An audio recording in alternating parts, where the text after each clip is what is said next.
talk show that holds back nothing on opinions. Straight shooting LJA. Hi, I'm John Sitton. Grassroots coach Manisha Taylor. Hello, I'm Rob Perez. The G-Man. Sonley, Motivate Sports and Fitness. Christian Carambeu. Matt Hodgson, director of the 4-year plan. We the people, for the people. Jazzy Fizzle. Your Monday night footballing fix. Make sure you join the revolution. The pitch is where we eat. The pitch is where we sleep. And the pitch is where we talk. Each and every Monday night of your lives. At youtube.com/pitch talk. For podcast links and information, check out our official website, www.pitch-talk.com.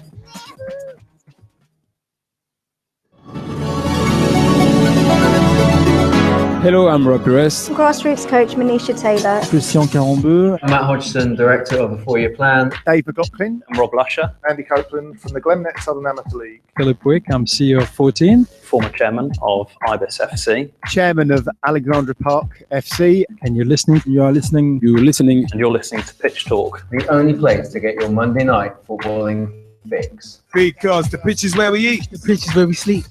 And the pitch is where we talk. Make sure you join the revolution, the football revolution.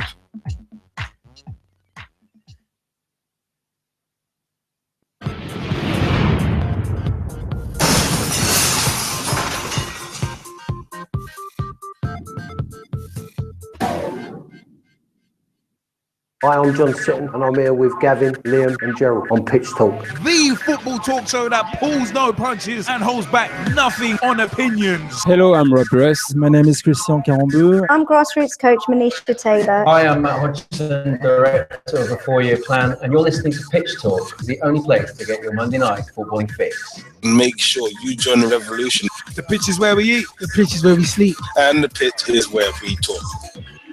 I'm Andy Copeland from the Glennet Southern Amateur League. Philip Wick, I'm CEO of 14. I'm Rob Lusher, former chairman of Ibis FC. I'm Sonley, co-founder and co-director of Motivate Sports and Fitness. And you're listening And you're listening to Pitch Talk.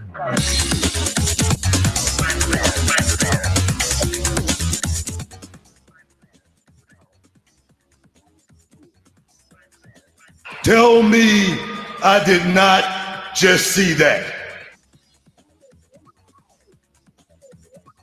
Tell me I did not just see the fact that it's Monday night. Nah, there's nowhere to go there. Anyway, ladies and gentlemen, boys and girls, children of all ages, straight shooting LJ, the G-Man and Jazzy Fizzle proudly bring to you the football talk show that pulls no punches and, of course, holds back nothing on opinions, because the pitch is where we eat. The pitch is where we sleep. And the pitch is also where we talk and say, If I wanted crap out of you, I'll pick it out of your teeth. Thought I'd get that one in early, Jazzy. Just for you, son. Was it something I said? No, but it's something you will say. Anyway, www.pitch-talk.com is the official website. Find out about everything PT there. Also, facebook.com/pitch talk. Become fan, become friend, become a member of the group. Join the footballing revolution we're working so hard to create. Of course, it is we the people for the people. Yeah. Also, twitter.com/pitch talk or at pitch talk on Twitter. Tweet with us, follow us, see what we are up to. Also, pitchtalk.blogspot.com or .co.uk will get you to the blogs. Blogs by yours truly, straight shooting LJA, the G-Man, Jazzy Fizzle, and many more, including Dave Mear, aka at Mearsey on Twitter. His word of a ref blog he's had a couple more entries in the past week because there's been some contentious decisions that we are going to go through in results and analysis in a bit as well. youtube.com/pitch talk as well is where you can find all of the videos. The Pitch Talk Meet series kicked off 2016 with Pitch Talk meets Darrell David. Have a look at that if you haven't already. A very insightful interview from an inspirational young man involved in the game. It is one of them ones. There are also 5 bonus videos as well, covering the length and breadth of football discussion, just like PT Live on a Monday night. It is one of them ones. But many other videos on there, including Pitch Talk at the Cup Final Series as well, which we will be adding to next month with the Capital One Cup Final. More news on that later. More news on that later on as we get closer to the time. Also, the Pitch Talk on the Road series is there as well, featuring Pitch Talk on the Road at Hackney Wick FC and also Alexandra Park FC and more as well. Also, 07535 804 466. That's 07535 804 466 is the mobile number. Call us, text us, let us know your views. If you text, please leave your name at the end of the text so we can give you a shout out. Also, we are Pitch Talk 1 on Skype as well. Big time shout outs to Brad Hicks, Jamie Bailey, Russ Vernon, Tom Wood, and Ryan Sonley, who are on the Skype line with us right now. Also, a big shout out actually to Mr. Ben Herberts of the Ibis Eagles. We found out over the weekend he tunes in via the YouTube feed, so it's fantastic stuff. Ben, big shout out to you, putting a good shift at left back this past week for the Ibis Eagles Sixes. More on that later on, a little later on. But Jazzy Fizzle, how's your week and weekend been? Yeah, week's been good, man. Can't complain. And the weekend, there was a little cherry on the top. We'll come into that in a little while. Make sure you keep it up for results and analysis, right? I was gonna say cherry on top. Where's the whipped cream? Anyway, come again. Where's the whipped cream? It sounded like you were eating dessert. Where did you think I was going with the whipped cream line? Well, don't answer that actually. Well, no, nah. Seriously though, great week, great weekend, and you know what? Shout out to my family. Love my family. Shout out to my friends. They're the best in the world. I mean that. Shout out to my frenemies too. Yeah, because haters gonna hate. And I love my haters, man. I love my haters. And you know what else? I want to say a big thank you very much to my ex-wife. A big thank you very much to my next wife. Love you, baby. And of course, to my future kids. Love you too. So now that I got those out the way, I just want to say thank you to absolutely everybody that's been interacting with us on social media. Everybody that's just showed love for the show, man. Whether you're a silent listener, an active listener, with the likes of Mike Harneman or Brad Hicks, or even a Jennifer Evans, who's very vocal, very, very vocal. I'm still not sure she's really a Arsenal fan, right? Because some of her pro-Liverpool comments, it makes me wonder, like, I know Mike has two teams, okay, but at least, he spreads them out across divisions, right? So, Jen, I don't know. I really don't know, but you need to get that sorted out. Just saying is all.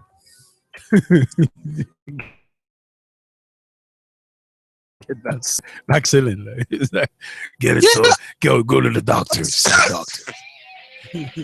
I'm just saying, like, are you Liverpool or are you Arsenal? Pick one, right? Because I have to be honest, I saw a lot of pro-Liverpool tweets and the pro-Arsenal tweets, it wasn't quite on the same level. Mate, it's because it's Man United. No one likes you, lot. It's one of them ones. You've only been topped recently by Chelsea over the past decades in terms of everybody hating. It's like the player haters ball out here. Hate. That's all I'm saying is, we love the haters. We need more hate. That's good. Right, it's one of them ones. Don't worry. Every success, Liverpool, Man United, Arsenal, Chelsea. I was gonna say Leeds, but no. Wow. It's like, yeah, they used to hate and then they just thought, no, it's not worth it. It's one of them ones. With Leeds, it's a case of maybe they're born with it. Maybe it's Chelino. Anyway, I had nowhere to go with that. Anyway, definite curveball round on will strike one. But nah, it's one of them ones. Was that a Maybelline reference? No, it wasn't. Really? No, it wasn't. Oh my goodness. I don't know about Maybelline. I don't know about makeup. I don't know about that. Oh my gold dust. Anyway, I don't know nothing about makeup. Am I gold dust? Do I look like Steve Borden to you? Yeah, for those wondering what I'm talking about, those two guys are wrestlers who wear face paint. So before I just explain that, Curveball ran on Mill Strike one, but yeah, week and weekend was actually fantastic. It was actually really, really good. So yeah. Hold up, I didn't actually ask you. How was your weekend? This was said. I didn't ask you. You know, I don't need to be asked. Damn it. No, legitimately, I didn't ask you, man. I was. Let's do that whole thing again. How was your week and weekend? Shut up!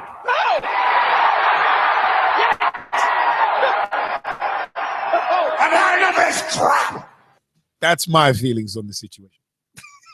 Now you can bugger off. Your whole week and weekend too? No, my whole week and weekend was tremendous. I just wanted to say that to you. Shut up. Is that in relation to Sunday? I'm just asking. No, it was in relation to I didn't ask you. Shut up. Vinnie Mac's hilarious. But yeah, it's what that was, man. Yeah. Or you doing your best Stormzy impersonation?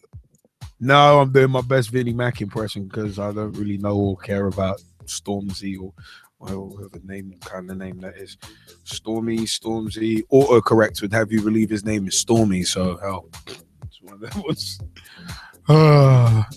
But yeah, it's one of them was. Week wasn't too bad. Weekend was tremendous. So yeah, but one of them was got a good little 90 minutes back after a month and a half out. Got a good little 90 minutes under my belt for the Ibis Eagles Sixes. More on that later. So yeah, it was really cool.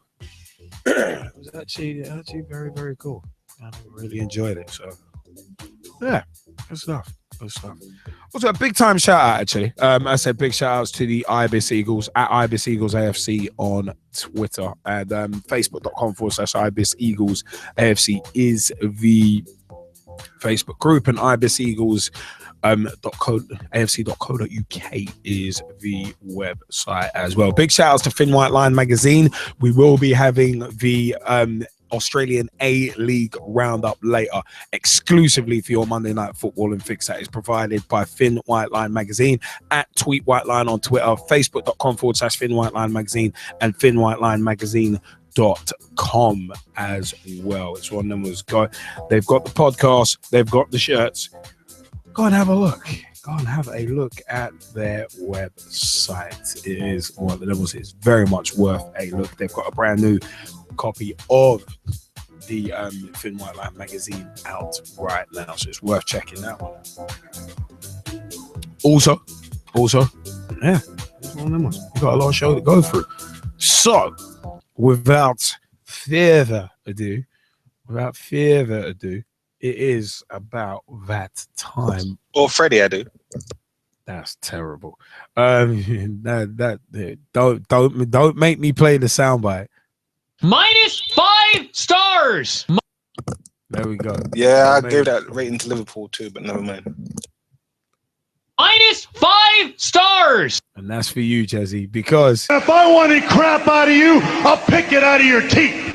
there we go. I'm gonna leave that. But it's time to go in. I'm here all night.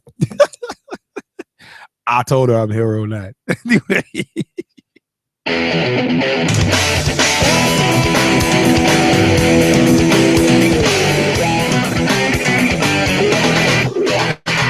Results and analysis.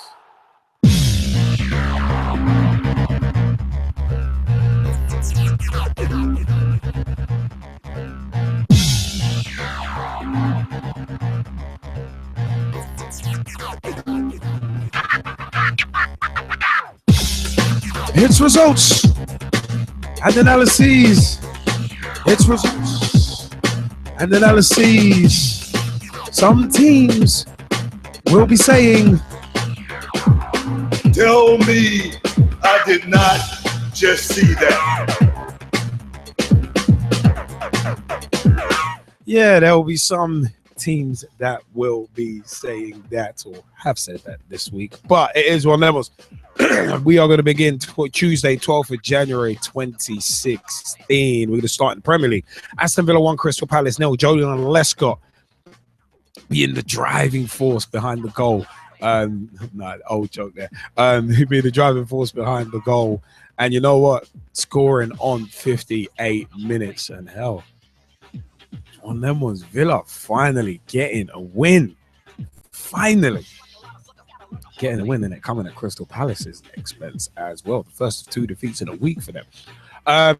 Bournemouth 1, West Ham 3. Harry Arter opened the scoring on 17 minutes, but Payet scored on 67 minutes, and Enner Valencia scored on 74 and 84 minutes. Jersey Fizzle, you want to take the next result? No, I'll let you take it. Okay, I thought you'd be happy with this after dropping 2 points. Newcastle United 3, Manchester United 3. Wayne Rooney opened scoring from penalty spot on 9 minutes. Jesse Lingard added a second on 38 minutes. So United in a 2-0 lead, you'd think commanded. But Wijnaldum scored on 42 minutes and Mitrovic scored on 67 minutes from the penalty spot. Wayne Rooney scored again on 79 minutes, but Paul Dummett with a deflected equaliser scoring on 90 minutes. To basically steal 2 points. Steal 2 points from United, who could have had the 3. Dropping into the Sky Bet Championship, Blackburn Rovers 1, QPR 1. Leroy Fair opening the scoring on 24 minutes, with Akpan equalising on 85 minutes. Brentford 0, Middlesbrough 1. Down at Griffin Park, Daniel Ayala getting the only goal of the game on 59 minutes. Bristol City 1, Preston North End 2. Baker with an own goal on 53 minutes. Aaron Wilbraham equalised on 53, and Cunningham scored on 80 minutes to give Preston the win. Derby County 1, Reading 1. Shackle scored on 11 minutes, and Williams equalised on 38 minutes. Huddersfield Town 5, Charlton Athletic 0. Charlton absolutely giving goals away at the moment. Why? More on that later. More on that later. It was 5 on Tuesday, and well, one of them was we'll come back to Saturday. Hudson opened the scoring on 17 minutes. Naki Wells on 44 minutes. Patterson scoring on 75 minutes. Holmes on 79, and Davidson on 90+2. Guchenajad was actually booked on 86 minutes, sent off on 87 minutes as well for Charlton. Ipswich Town 2, Leeds United 1. That's Ipswich Town 2, Leeds United 1. Bukhara opened the scoring in the first minute for Leeds United, but that's where the scoring stopped for them, because Chambers scored on 50 minutes and Pittman scored on 92 minutes to take the points, all 3 points for Ipswich. Tractor boys. MK Dons 0, Burnley 5. Barton on 14 minutes. Sam Vokes on 46 minutes. Andre Gray on 64. Lowton on 71. Kay was sent off for MK Dons on 75, and George Boyd scored on 82 minutes. Nottingham Forest 1, Birmingham 1. Torral opening the scoring on 24 minutes for Birmingham, but Mills equalised minutes. Vaughan was sent off for Forest on 74 minutes.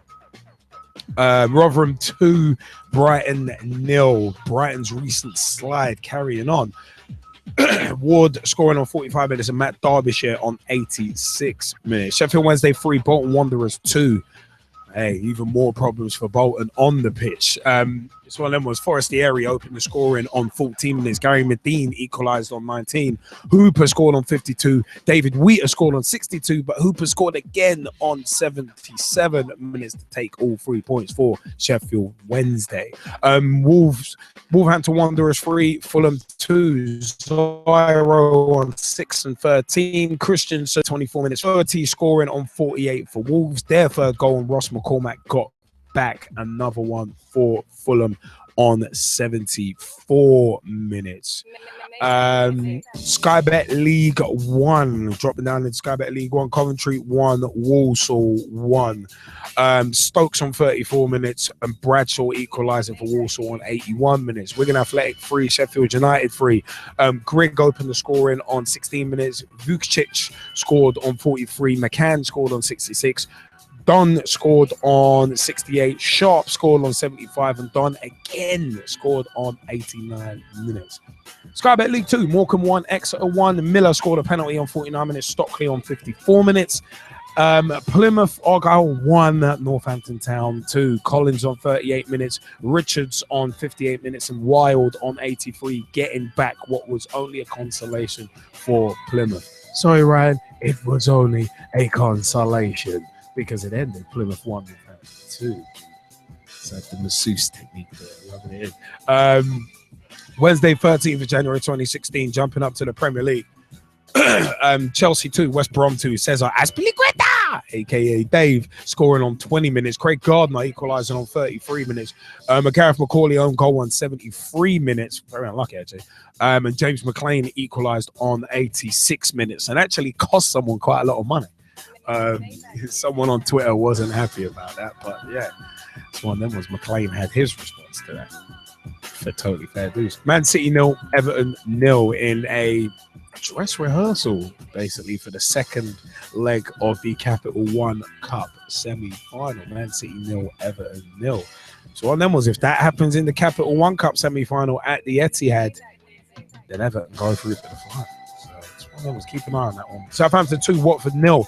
SH. Long, aka Shane Long, scoring on 17 minutes, and Dusan Tadic scoring on 73 minutes. Been a good goal scoring week for Tadic, actually. Stoke 3, Norwich 1, and Gary O'Neill sent off on 31 minutes. Deservedly so, to be honest. Walters on 49 scored for Stoke.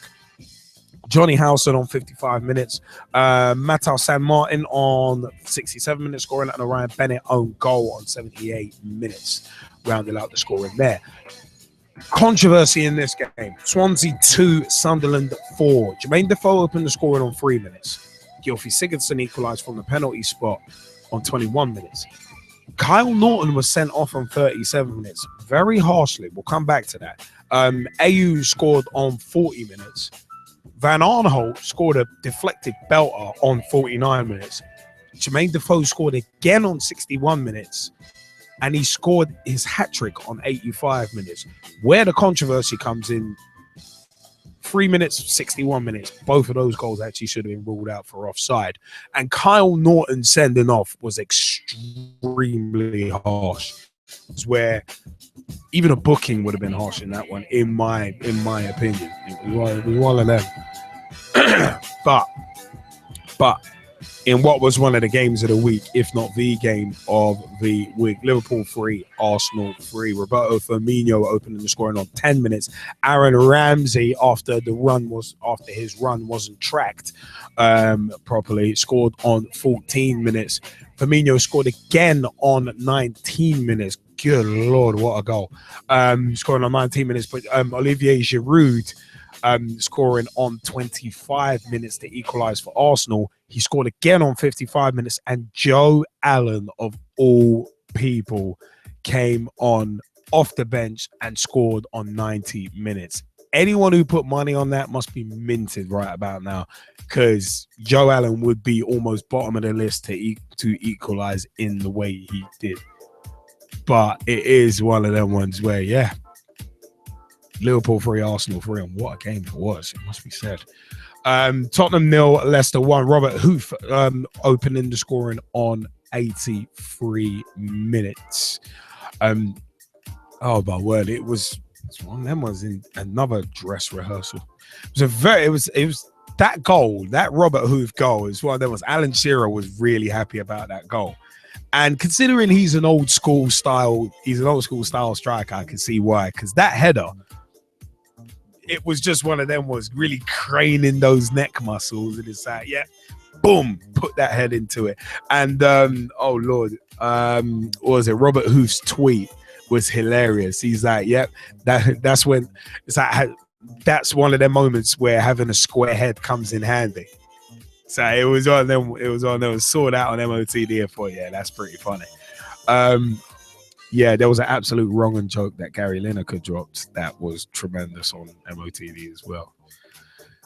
Yeah, using your hands to make it grow, to make yourself grow. It's terrible. Sky Bet Championship, Hull City 2, Cardiff City 0. Hernandez scoring a penalty on 40 minutes and Klukas scoring on 51 minutes. Thursday, 14th of January 2016, John Stones Paint Trophy, Millwall 0, Oxford United 2. Kemar Roof opening and scoring on 15 minutes and scoring again on 43 minutes for Oxford United. Friday, 15th of January 2016, Brentford 1, Burnley 3. Scott Arfield opening and scoring on 12 minutes. Barton scoring again on 30 minutes, second goal in a week. Boyd scored on 39 minutes, and Alan Judge got a consolation back for Brentford on 57 minutes. Cool. Anyone jumping in on these results so far from the Premier League and the Football League from Tuesday to Friday? Jesse Fizzle, you want to jump in? I'll say this about the Man United result. I have to ask all those fans that left during the cup game, are you not entertained? No, like, really, I have to ask that question because isn't that what you wanted? You wanted the team to attack. You wanted goals. You got that. You got what you asked for, right? But here's the thing. When the team of and not following the game plan, right? One of the things that happens, yeah, they can see 3 goals, right? Now I know a lot of fans will be like, no, but it's so boring. Don't matter. Doesn't matter. It's not important. What's important is getting the result. And when the team are too focused on attack, right? This is what happens. Now, having said that, Jesse Lingard, there was a reason why you got substituted. It was that miss, man.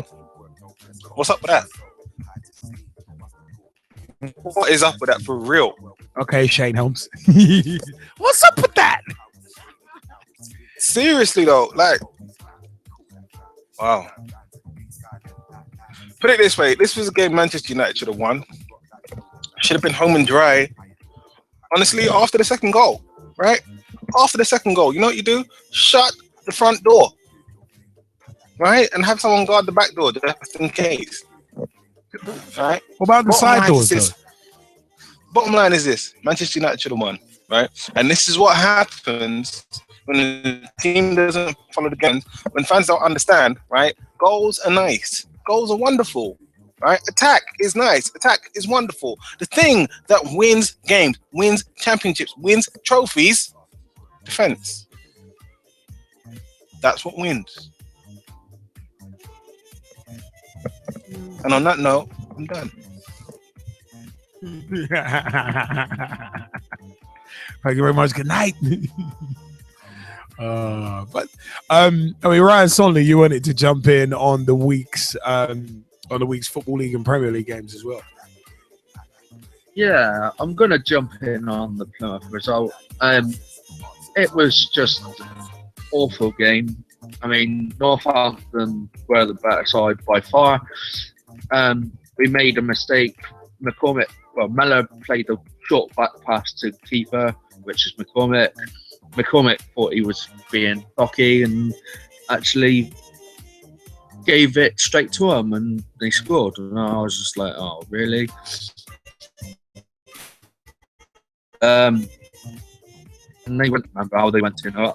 But we brought on Wild and Tanner, and Wild Brunt did well. So, I mean, Brunt crossed the ball from the right, straight across.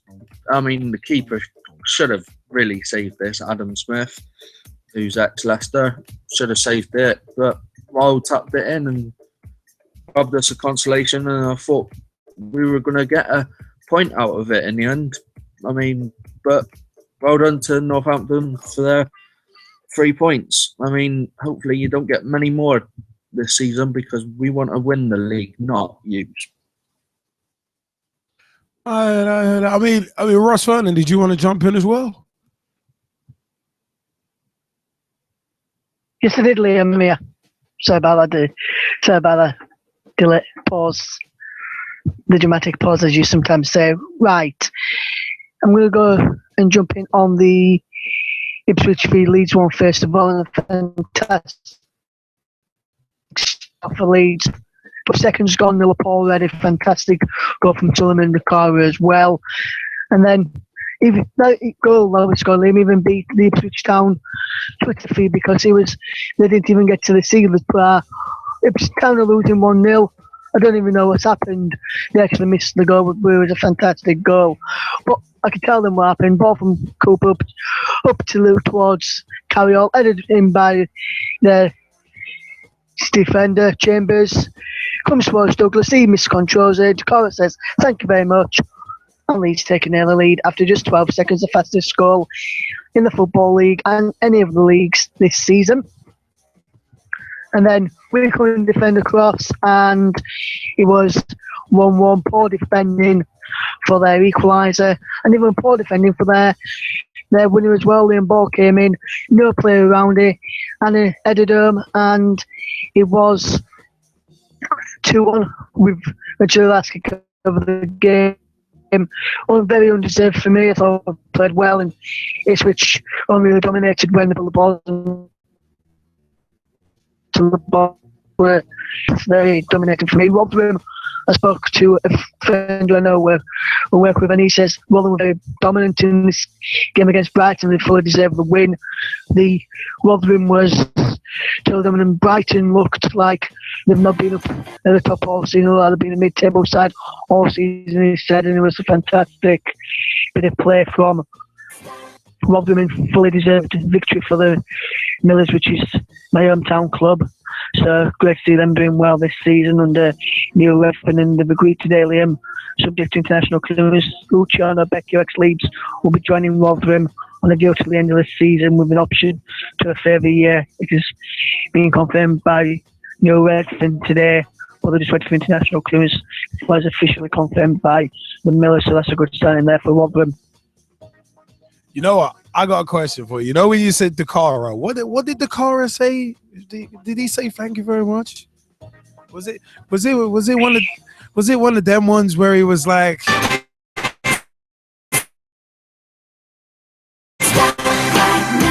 was it one of them ones? Never thought I'd be able to crowbar in a Spice Girls reference. I didn't know you were a Spice Boy. Hey, enough of that Spice Boy crap. I did enough of that in the 90s. It's one of them ones, those white shirts at the FA Cup final. Oh, Lord. Goosebumps. Charlotte just thinking. And also, Liam, I watched the Man City Everton game on Wednesday evening as well, and I thought that was a pretty dull game. I thought both chances had some chances to win it, but we couldn't really find it. They didn't really create much in the final third, either of the teams. Well, it's one of them ones. I mean, like sometimes you do get a really 0-0 draw, but it's like, but the oddest thing is, I said Everton would take that if that happens in the Capital One Cup semi-final second leg. Everton will definitely take that. So I mean, that's the important thing for them. If they can, put it this way, if they can do it in the league, then they could potentially do it in the cup as well. So I think they'll definitely take that.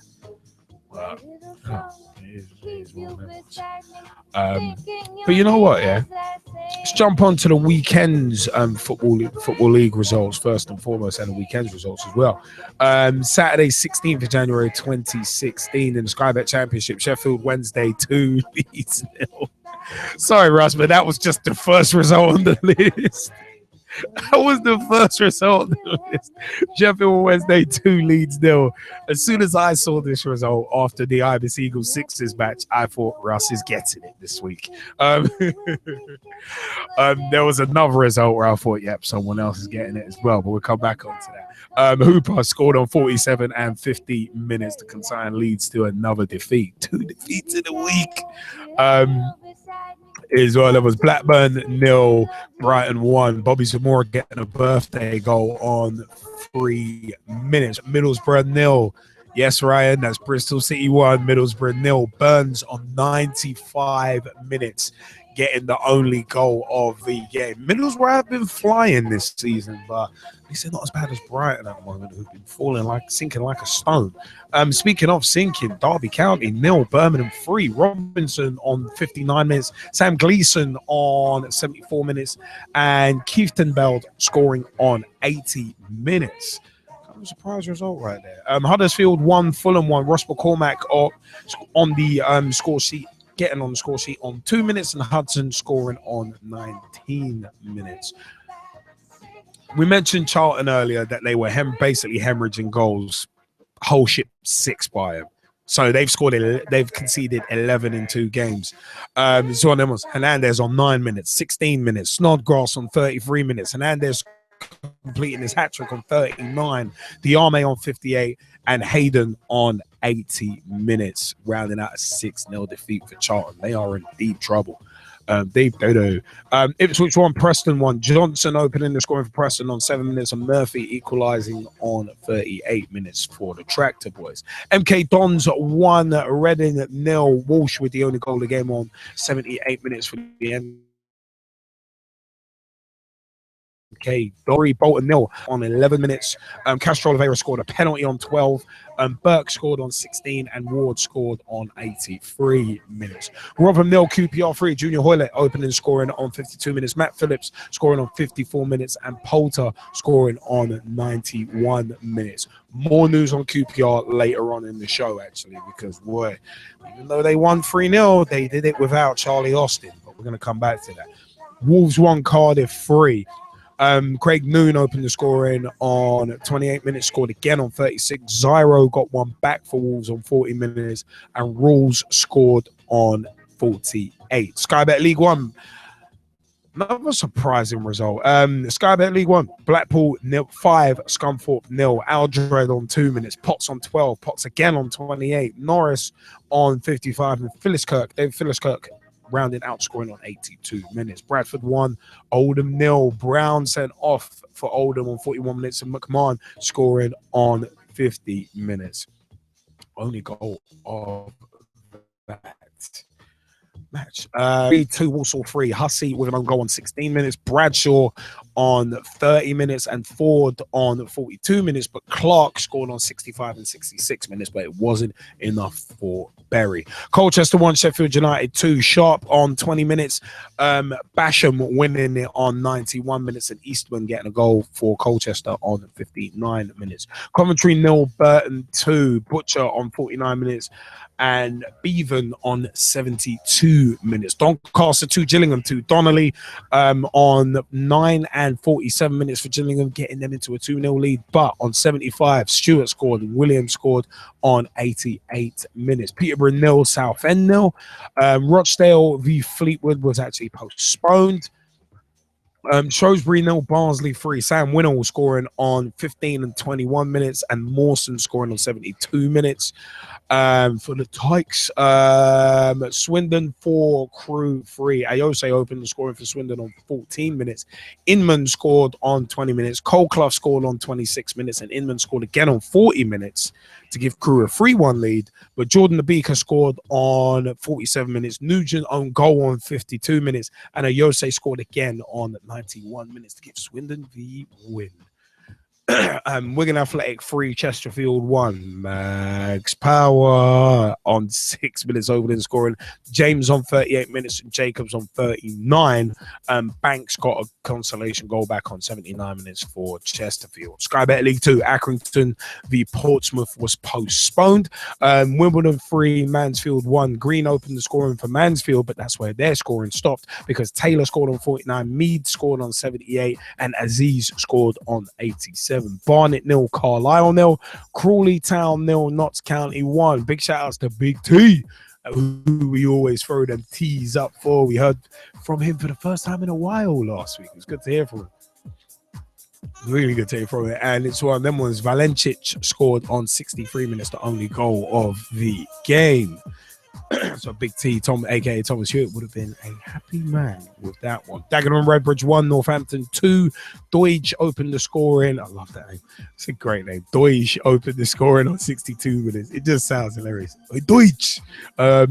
But O'Toole equalised on 70 minutes and Holmes won it on 79 minutes. Hartlepool 1, Wickham Wanderers 0. Fenwick with the only goal of the game on 33 minutes. Leyton Orient 1, Exeter 3. Palmer in the first minute. Yeah, Holmes. Look at this. Jamie Bailey's turned all Mexican. I was going to say Latina, but no, Latino. Latino. It would be harsh to call Jamie a Latina. That's liberty. He's loco, Holmes. Yeah, Loco. I think he is. Hola, Levato. Just start doing Conan references, grabbing your crotch and jumping around like a madman. Yo, let me speak on this. Leyton Orient 1, Exeter 3. Palmer in the first minute. Stockley scoring on 14 minutes. Nichols scoring on 23. Stockley again on 32 minutes for Exeter. Luton 0, Cambridge 0. Morecambe 2, Yeovil 1. Ward on 69 minutes. Ellison on 74 and Miller winning it on 80 minutes for Morecambe. Plymouth 3, Stevenage 2. Just as Mike Hardiman just so happens to jump onto Skype. Plymouth 3, Stevenage 2. Let me repeat. Plymouth 3, Stevenage 2. Yeah. So one of them was McHugh minutes. Lee equalised at 4. Wild scored on 17 minutes. Tanner scored on 40 minutes. And Lee scored again on 49 minutes. But it wasn't enough for Stevenage. York 0, Newport County 1. Collins with the only goal of the game on 8 minutes. Shifting on to the Football League from Sunday 17th of January 2016. Sky Bet League 1, Millwall 3, Port Vale 1. Gregory on 14 minutes scored again on 34 minutes from the penalty spot. Morrison scored on 44 and Hooper on 61 minutes got a consolation goal back for Port Vale. Oxford United 1, Bristol Rovers 2 in Sky Bet League 2. Kemar Roof on 46 minutes. Taylor equalised on 52 minutes and Harrison scored a penalty on 88 minutes. So, who's jumping in on the Football League results first from the Skypers? Guy and Ryan Sonley, have that.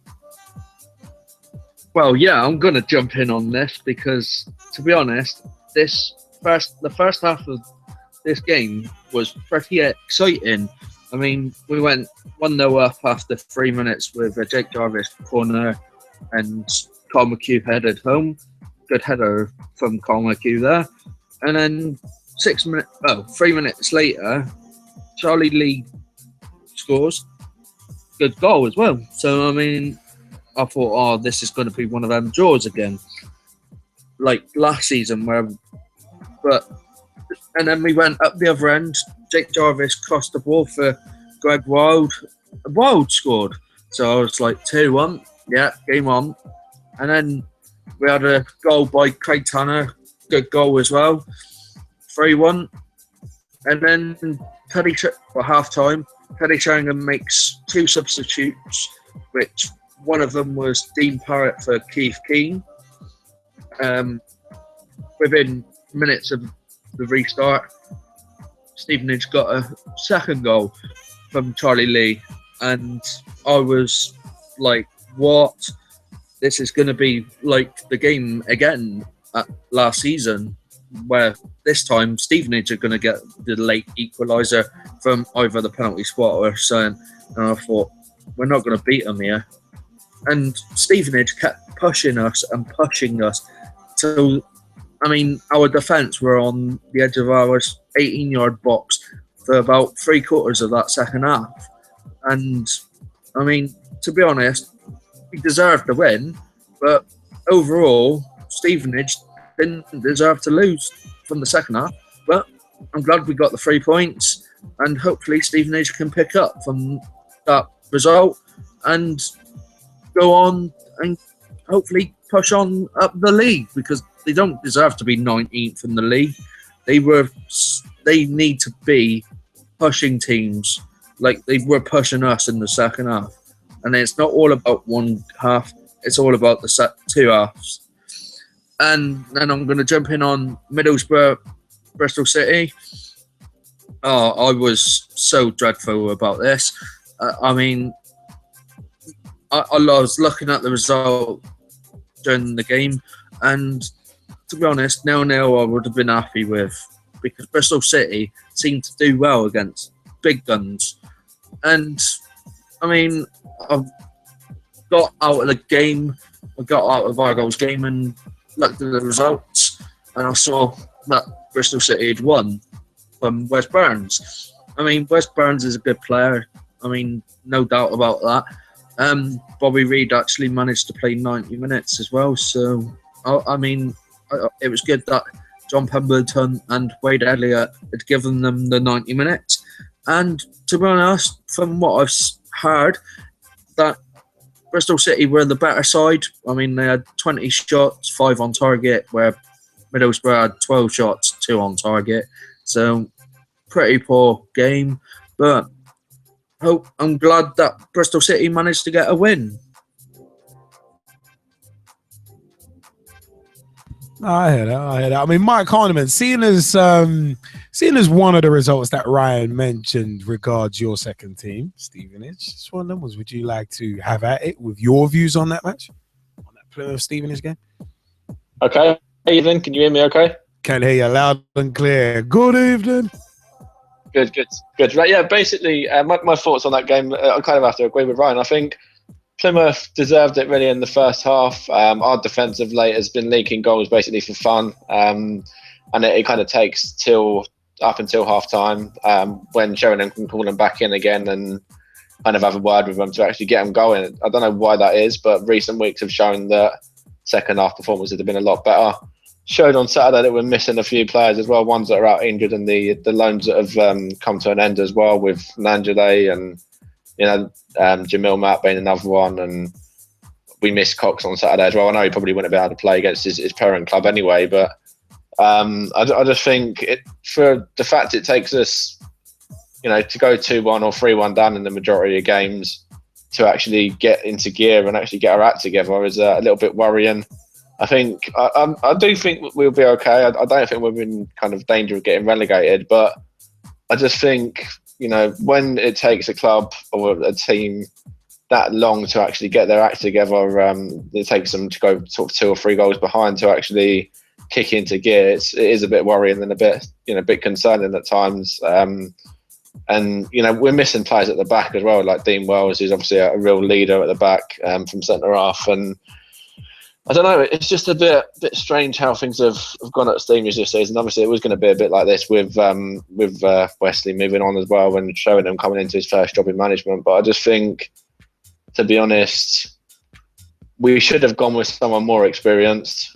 We shouldn't really have taken much of a gamble on showing him without, obviously he was a decent coach with West Ham and stuff, but he was really, he looks out of his depth, and he knows one way and he sticks to that way. He's not really got a plan B, I think. I think he's a bit out of his depth. And to be honest, even Kevin Watson and Darren Sarwell and stuff, they're not really experienced enough to be able to help him out. So, very least, we need to get somebody in who knows the game, who knows the leagues and can help him out, because at the moment, I'm a little bit worried and a little bit concerned that it takes so long to actually get your act together and actually start to play some decent football.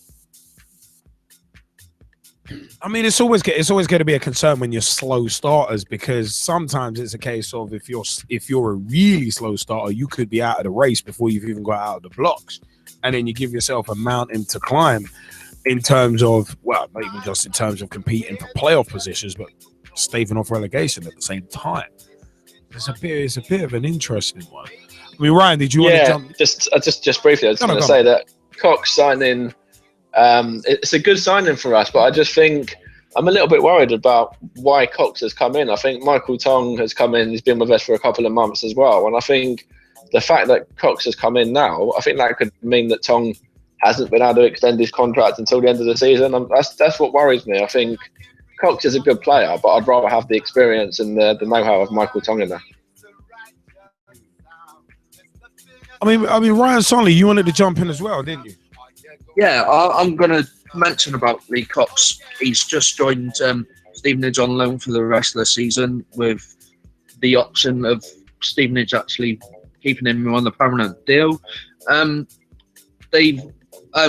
Obviously, I'm happy that he's gone out to get first team experience because he's not happy under Derek Adams, and hopefully Michael Tong does sign a contract extension, because him and Cox in the middle of the midfield will boss Stevenage's team. So I think if Cox can get back fit, which he's apparently out with an injury at the moment, but hopefully he can get back and get fit and fit and play well. No, definitely. I mean, you lot are so wrong in the Skype chat. That's all I'm saying. Speaking of wrongins in the Skype chat, Jamie Bailey, you were next. Jamie, where are you? Well, I've mentioned something in the chat about. Well, I'll let everybody read it. Yeah, looking at the results over the that we've been talking about in the championship and everything, it's starting to seriously become a bit more interesting.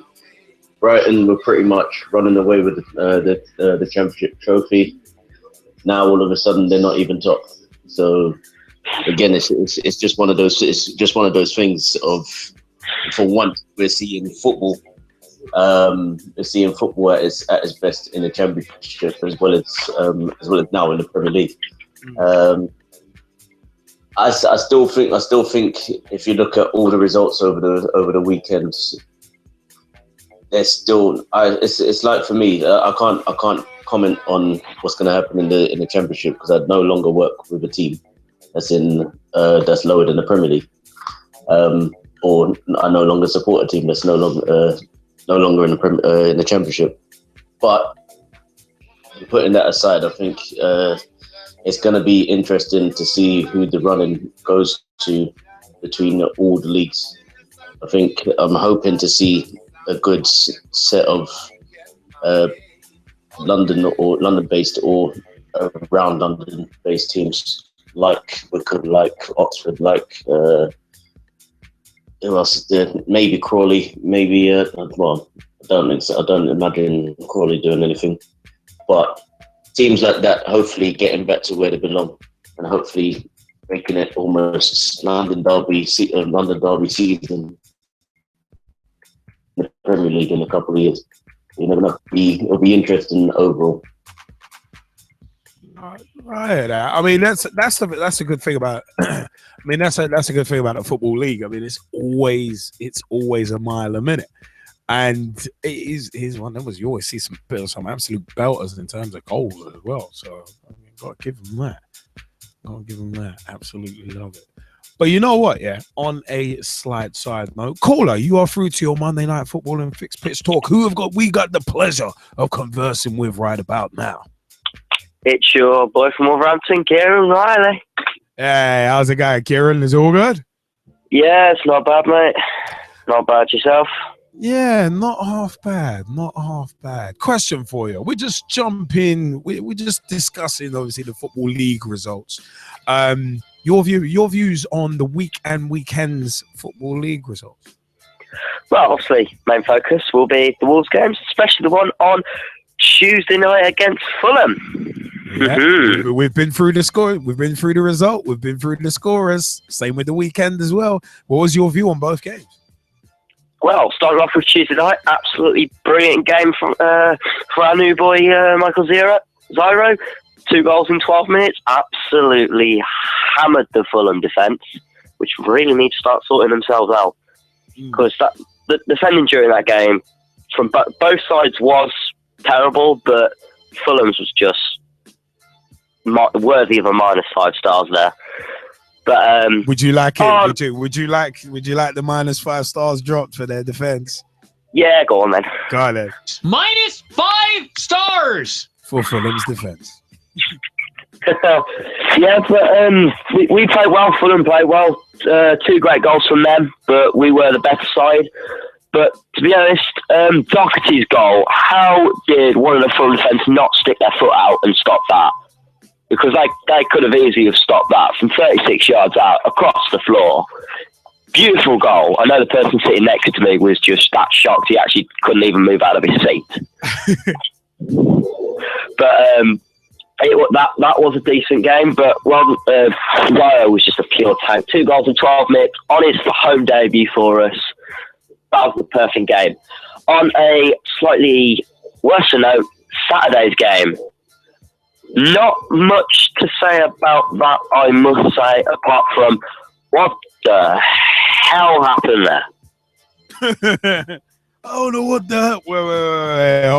Wait, hold on. Was it a case of? I don't know what the hell's going on here. Wait a minute. But I don't like it.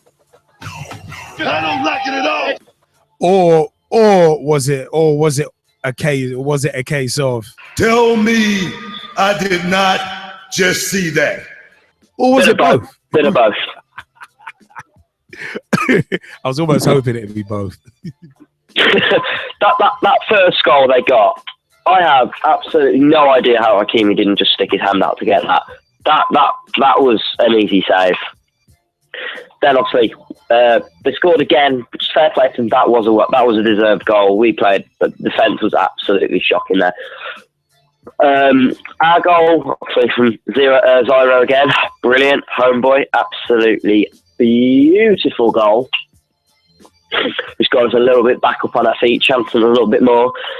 But I just don't know what happened. So something happened and we just got absolutely hammered. Then to top it all off, our best player so far, Jordan Graham, is now injured for 12 months. Oh. Tore his ACT.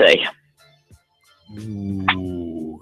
So we've lost our best player. So now I believe the board need to get off their backsides. I put that in a nice context, and literally just get us some strikers, some defenders, well at least one decent defender. Because this squad just needs sorting out. It really needs sorting out. It's terrible. It's one of them ones though. You've literally got just under 2 more weeks of the January window left. Who can you see getting in that quickly? No, we were on the verge of signing someone for 30k today. And I read they were at a medical at Compton Park. I don't know if they passed the medical or not. I haven't seen anything on Facebook or Twitter recently, so I don't know if he's passed yet. So we've all got to wait to see that. He's from Ajax. He's the Ajax captain. Yeah. I mean, it's going to be an interesting one to see what business everyone does, because there's been business done. Obviously, with you guys specifically selling your hottest striker. So it's going to be interesting to see how that money's reinvested back into the squad, because it sounds like Wolves really need it. They really need to invest that Benicophobe money and invest it sharpish. I mean, would you agree with that? Yeah, we do. Because Jordan Graham went down by Wales, and we could see he was holding the back of his muscle, and the way he dropped on the floor, and he just couldn't stand back up afterwards. It was. We knew he'd gone for the season. We were all thinking it in the season, and we've read it this morning that the chief medical officer's just released a statement saying Jordan Graham's out for 9 to 12 months. So he's not going to come back to his form. When Dicko comes back next season, he's not going to be back to normal form.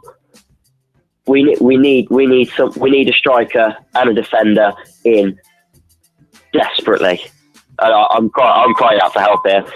If we don't finish in the top 10 at the end of this season, I don't think I'm going to renew my season ticket. I tell you now.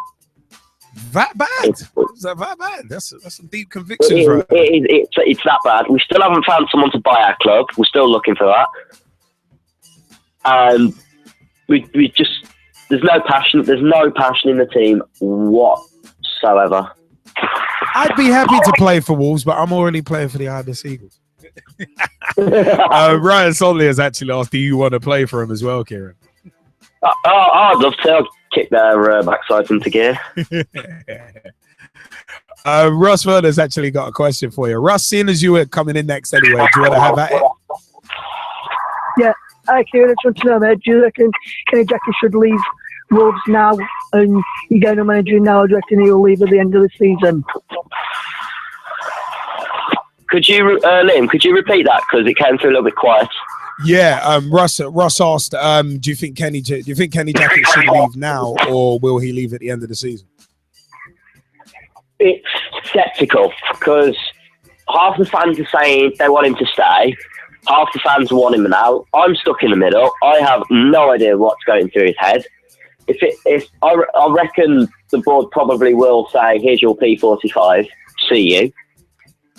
Or they'll keep him in for another season, if not until Christmas.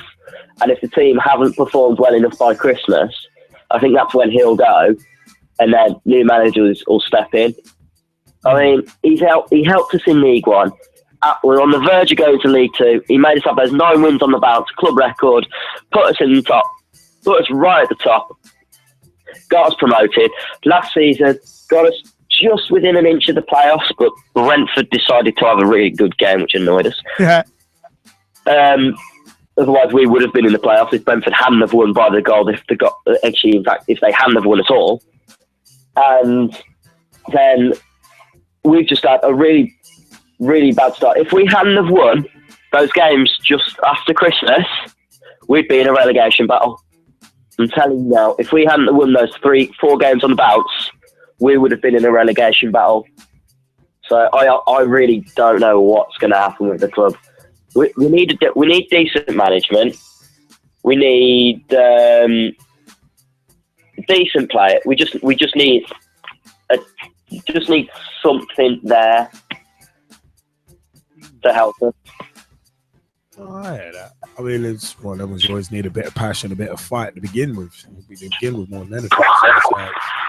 So it's definitely. It's going to be interesting to see how the second half of the season pans out and what business you do, if any, in the remainder of the transfer window. That's going to make it very interesting.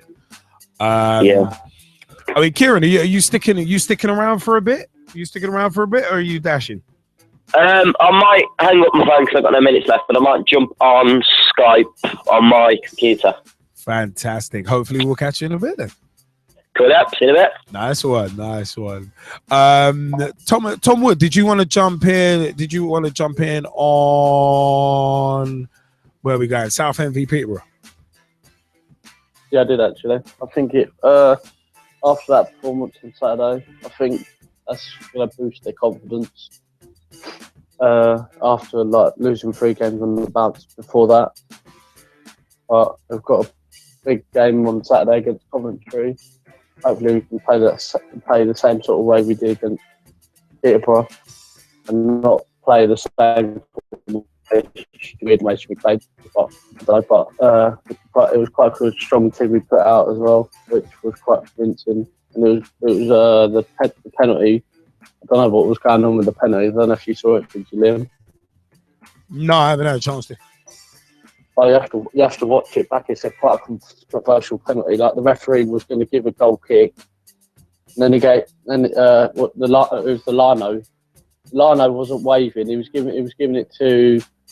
I think he was trying to give a goal kick, but it was a tackle our defender made. So it's quite controversial. You have to watch it back and see it. Like basically, our player just cleared the ball away with his knee, and then they gave the ref gave a penalty. So it was quite controversial. But in the end, we Daniel Bentley saved it. So fair play to him. Just hopefully we keep hold of him until the end of January now. Yeah, no, I hear that. I mean, Russ Vernon, you wanted to jump in as well, didn't you? I did, Liam, on Leeds United first of all, and I thought I watched the game. First half, we played quite well with him. Wednesday never really troubled us.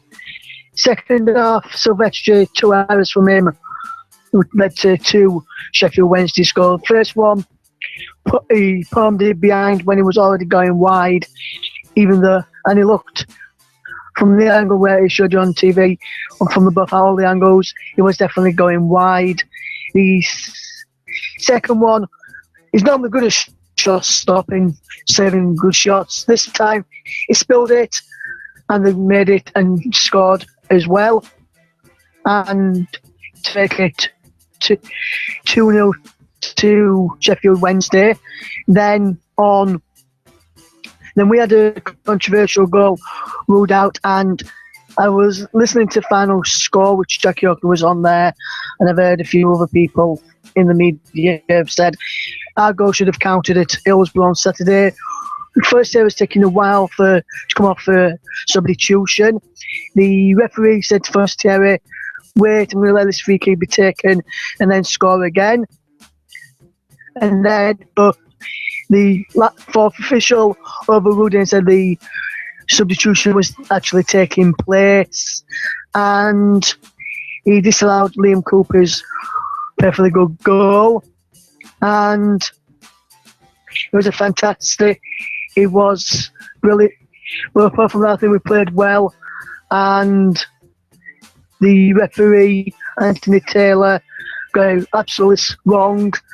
I've even heard Howard Webb on BT Sport after the Tottenham game. They asked him about the incident at Leeds in the Leeds game, and he said the referee got it wrong, and he had a mare then, and he should be demoted down to League Two. But I think he's got a championship game next week. I'm not sure where he's next week, Anthony Taylor, but he was the wrong call for me. And just as we're speaking about the championships are Blackburn Rovers are currently 2-1 up, and into 4 minutes of stoppage time away in Newpollium in the FA Cup. It looks like they'll be playing Oxford away in the fourth round of the FA Cup. Good stuff. And thanks for that update, by the way. Excuse me. Frog in my throat for a second. Good stuff. I mean, one of them ones. But you know what? I'm going to shift on. Saturday, 16th of January 2016. Tottenham 4, Sunderland 1. Patrick Van Aanholt opening and scoring on 40 minutes. Christian Eriksen scoring on 42 minutes. Dembele scoring on 59 minutes. Eriksen again on 67. And Harry Kane from the penalty spot on 79 minutes. Bournemouth 3, Norwich 0. Gosling on 10 minutes. Daniel scoring from the penalty spot on 54. And Benicofobie scoring his first goal for Bournemouth on 75 minutes. Chelsea 3, Everton 3. A hilarious John Terry own goal opening the scoring on 50 minutes. Kevin Morales scoring a second on 56 minutes. Where was the defending? Diego Costa, speaking of where's the defending, long ball over the top. Defender didn't have a clue on how to deal with it. I think it was Jackie Elga. Didn't have a clue on how to deal with it. Didn't deal with it. And Tim Howard came racing out. Costa rounded him. Done. Kill it, done it, bun it. Cesc Fabregas scored on 66 minutes. Funes Mori, we thought he'd won it. After the Ibis Eagles Sixers game, we were seeing these goals coming through. Thought Funes Mori had won it on 90 minutes. But then John Terry, 98 minutes, John Terry scores a goal that really should have been ruled out for offside. But once again, more controversy in terms of goals. But it looks like Chelsea are trying to force their own luck, I guess. Man City 4, Crystal Palace 0. Fabian Delph on 22 minutes. Wayne Hennessy should have done a lot better on it. But Sergio Aguero on 41 minutes. Sergio Aguero again on 68 minutes. Then Aguero turned provider instead of getting his hat-trick for David Silva, who scored on 84 minutes. Newcastle United 2, West Ham United 1. Ioze Perez on 6 minutes. A big hat tip to John Joe Shelvey because he was heavily involved in both of these goals. In terms of Perez's one on 6 minutes and Wijnaldum's one on 15 minutes as well. Nikita Jelavic got a consolation goal back for West Ham as Newcastle really rode their luck as well. It's 1-0 Southampton 3, West Brom 0. James Ward-Prowse on 5 minutes. Oh, what a free kick. Scoring on 5 minutes.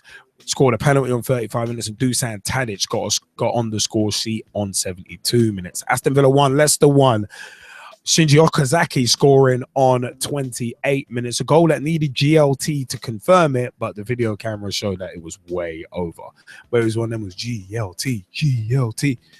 And it was one of them ones, but Rudy Gestede equalised on 75 minutes for Aston Villa. So it's one of them was Aston Villa from no points in a while to 4 points in the space of a week. Speaking of points, Stoke v Arsenal. Stoke 0, Arsenal 0 in a game with quite a few chances, but Jack Butland and Petr Cech, it was a toss-up in terms of which one of them was getting man of the match. You will have seen the PT updates on this, but it was one of them ones. I think Petr Cech just about edged it in terms of man of the match, but Stoke 0, Arsenal 0, which took Arsenal back to the top of the table on goal difference over Leicester City. And Jazzy, do you want to take this result or should I? No, I think you should take it. Fine. That was a dramatic pause. Anyway, Liverpool 0, Manchester United 1. Wayne Rooney with the only goal of the game on 78 minutes.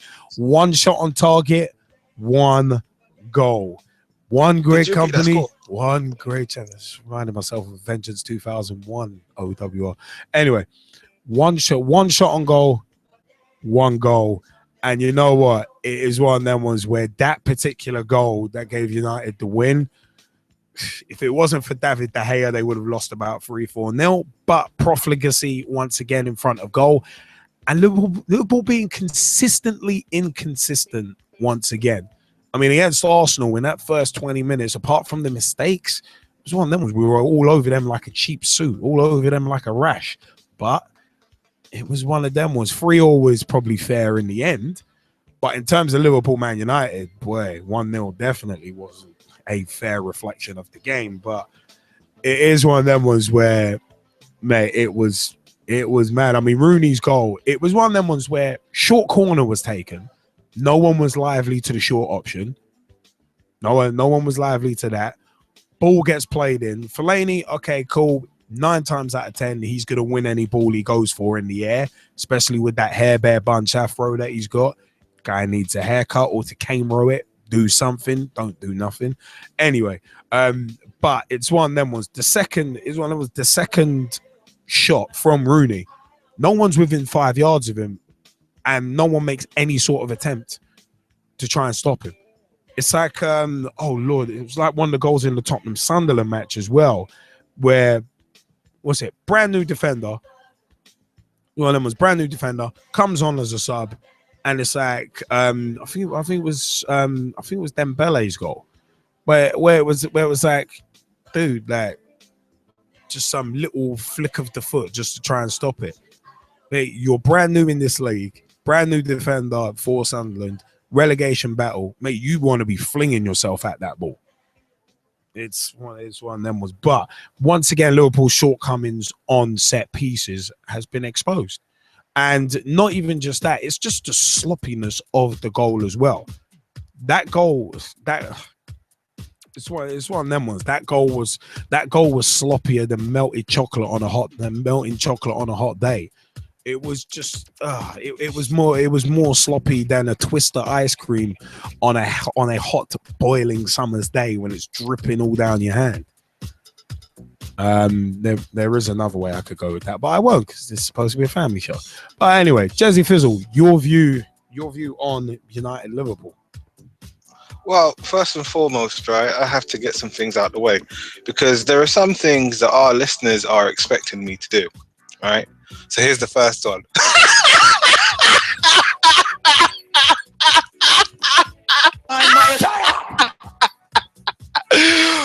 Woo! Oh, that felt good. That's all I'm going to say to you. So that was the first thing that people are expecting me to do. Second thing that people are expecting me to do is to go back to last week where you said, yeah, by the way, you kind of have to watch out because, you're playing us next and, going to do the business and everything. Yeah, about that. How do you like me now? All right, Bob Holly. It's one of them ones. Well, it was one of them was smash and grab. It was smash and grab. So all I can say to you in terms of how do you like me now is Mind my attire!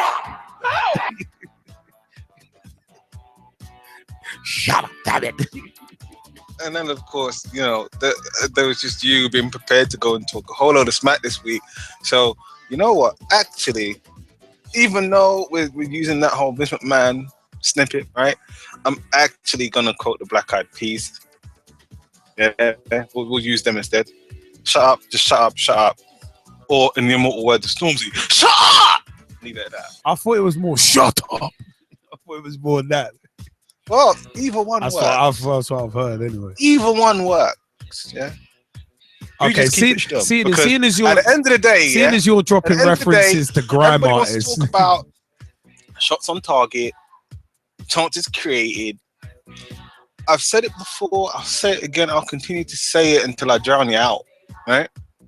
So results, business, and David De Gea is saving a lot of those results. Right? What's it? Possession is nothing without penetration. Yes. Right. So, you know, look. Let's be honest and analyze the game factually. Did Liverpool deserve to win? Yeah, they probably should have done. Did they? No. Well, I was going to say we didn't deserve to win because we didn't put the ball in the back of the net. That's pure and simple. Well, this is the other bit. But it's one of them. But it's one of them ones. You literally was smash and grab. So I'm going to say this, right, because there was a little bit of altercation, shall we say, before the start of the show, and this goes out to Ryan Sonley, right? So I'm going to say this to you, Ryan. How many shots did we actually need? Don't answer that question because you already know. Right? You only needed one. So here's the thing: to all Liverpool fans out there, I'm going to say this to you: 2 games, 2 losses, 4 shots. Wait. Where are you getting 2 losses? Where are you getting 2 losses and 4 shots from? Did we not beat you earlier in the season? Did we not do that? Undermine my. Shut up! No? No? Is that not the double? No? Sorry? I'm just gonna keep it.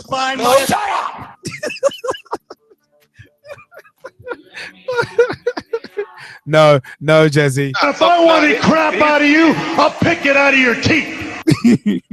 Here's the bit now that, you know, no one's expecting me to do. So, to all the football writers out there, yeah, because I know some of you listen to this. I'm coming for you now, like Booker T, right? To everybody that was hating on Wayne Rooney, yeah, don't suddenly be writing now to say, oh yeah, Manchester United fans can depend on him. He's a hero again. No.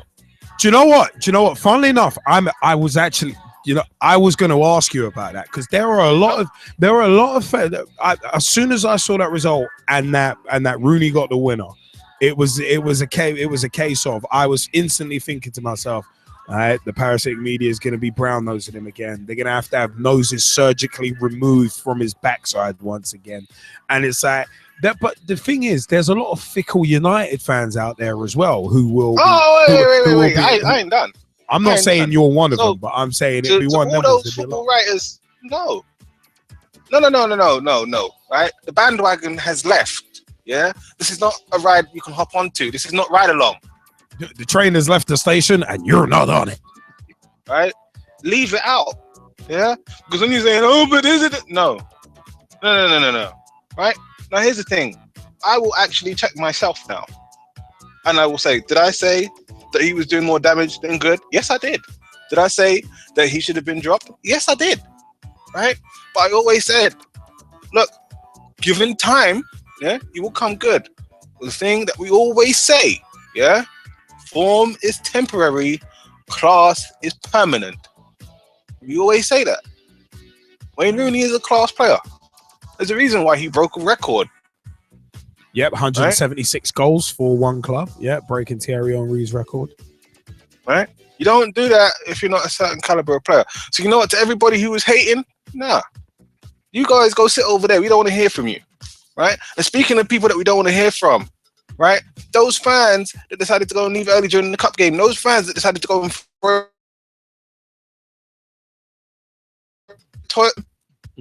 what now? What, you want to get hyped now because we beat Liverpool? Nah. I don't want to hear that. Don't hear none of it, okay. because here's the thing, right? I'm not gonna go start quoting Justin Bieber, but where were you before?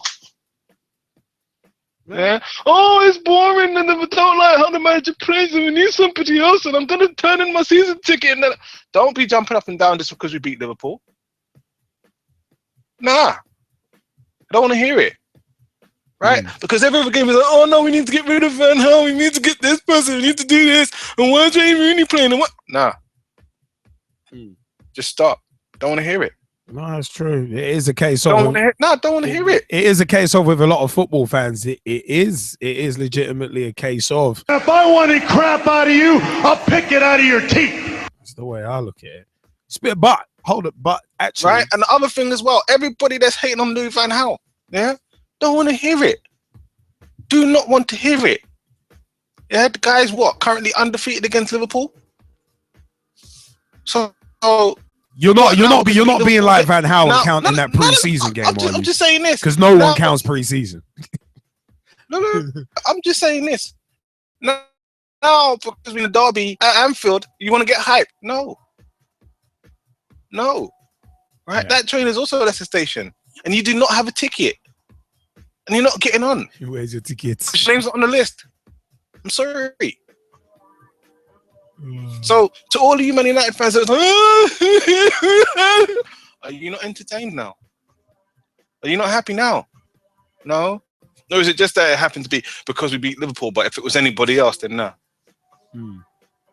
But it says, but the team's not creating enough chances. You know, they're not attacking as much as they're supposed to. Here's the thing, yeah? If you are precise, you only need one chance. Right? We only had one shot on target. It's one goal against Liverpool for the 2 games. I was going to say it's the profit. It's the profligacy. It's the profligacy that concerns me. 4 goals, 2 wins. Yeah, and it's one of them ones at the end of the day. At the end of the day, you lot punishing us on the set piece again. This is not a new thing. This is something that's gone on for at least a decade and a half. But one thing that is going on, and that's got it going on, is the fact that we do have a caller on the line. Caller, you're through to your Monday Night Football and Fixed Pitch Talk. Who do we have the pleasure of speaking to right now? Hi there, it's Jason Kirby from Swansea Town. How's it going, man? All good? Somebody joking. It's Nathan Arsenal, man. What's up? Well, I was waiting for the Mourinho impression, to be perfectly honest. Yeah. But it is one of them ones where he got, screw you, you're fired. Yeah, a bit of that, yeah. Nathan, what's shaking though, man? You want to jump in with your views on the Premier League games from the weekend? Yeah, another topsy-turvy weekend in the Premier League. It's been a crazy season so far. So yeah, it's difficult to predict. It always is every year, but this year's just mad open. No one's taken the league by the scruff of the neck. Still got teams that are at the top that shouldn't be there, and we've got teams at the bottom who should be at the bottom. In Chelsea's case, no. In all seriousness, in terms of my own team, we're still at the top of the league, doing relatively okay. I still feel that if we invested in the summer, we would be, we'd have that points gap, a little bit of a cushion there. But in the circumstances, I want to take into account the injuries, and that, to be in our position, I'm pretty pleased. When we get everybody back, we'll be even stronger. So it's just a case of on to the next game by game. We can see what happens. The one thing I wanted to say, I know, Liam's, you touched on it before. It's just, I think there's one thing with Arsenal fans that really frustrates me is we've talked about it before, this Wenger in, Wenger out thing. And it's like yesterday, for example. I'm in 3 forums, football forums, and I was having a chat amongst supporters. And I felt that the game yesterday was Stoke. I felt, for Arsenal's point of view, it was a good point. I felt that, given our record there in recent years, I felt that it was a good point. Obviously you want to win, but I would have took the point in circumstances, especially with the injuries. So I put that across in the forum, and I was told that, I'm a typical Arsenal knows best fan. I'm a Wenger in. I'm deluded. I need to go and support Spurs. And I thought to myself, okay, just because I think it's a good point, and that's the sort of thing that we got at the moment. This culture where if you don't agree with a certain set of Arsenal supporters now, you're told to get out the club. You're going to support Tottenham and get out, you Wenger lover, and all the rest of it. And as people know, people that I speak to regularly will know, I'm not Wenger's biggest fan, and I'm openly criticise him. But at the end of the day, I think there needs to be some form of realistic sort of expectation amongst supporters. To say, the sort of feedback I had yesterday was, we should be smashing Stoke, and I said, on the basis of what? How should we be smashing Stoke? It's not, look at the teams that have gone to Stoke in this season and lost. It's not an easy place to go. Well, even look at your recent form against Stoke, especially at the Britannia. It's not been great in recent years.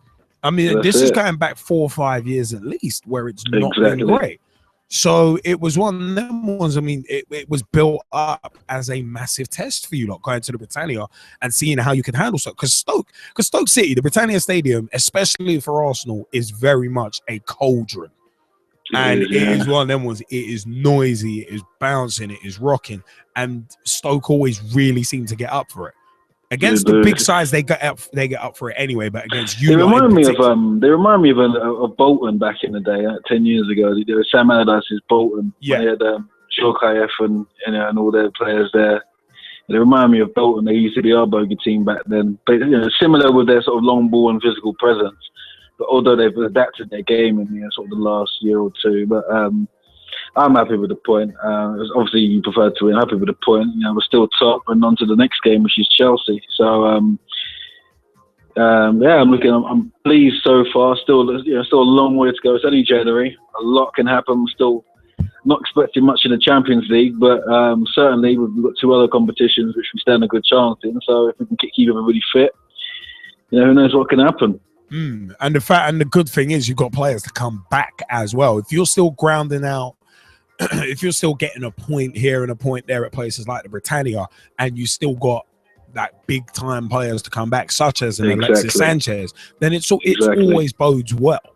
It always bodes well. But as you said, it's about realistic expectation.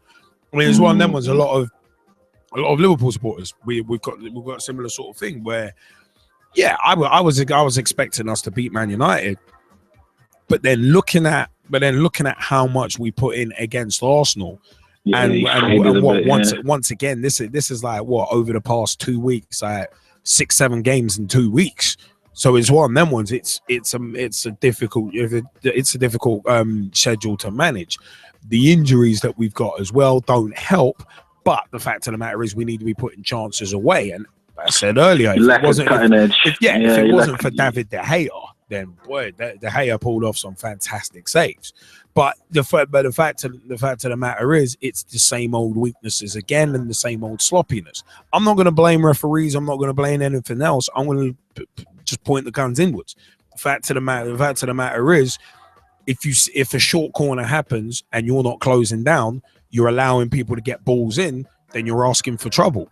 And then if you're not closing down on the second ball, like those who have seen me play for Ibis Eagles, Shen Gavin here to that, but it's one of them, those who have played alongside me with the Ibis Eagles, those who have like been on the sidelines and heard me. It's a case of I'll always scream up for the first ball, second balls as well. So it's one of them ones. That's for me is one of the important things. But it's realistic expectations. Like I said, when we took on Jurgen Klopp in the first place, it's a case of we ain't gonna see the true Klopp effect for a year and a half. Well, a season and a half at least. Because right now bring his own players in. Yeah, apart from Steven Corker, he's still got that's still Brendan Rodgers' squad.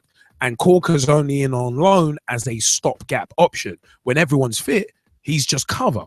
So it's one of them ones. I love the fact that a lot of people were like, in midweek, a lot of people were like, Corker up top. Oh, that's a stroke of genius from Klopp.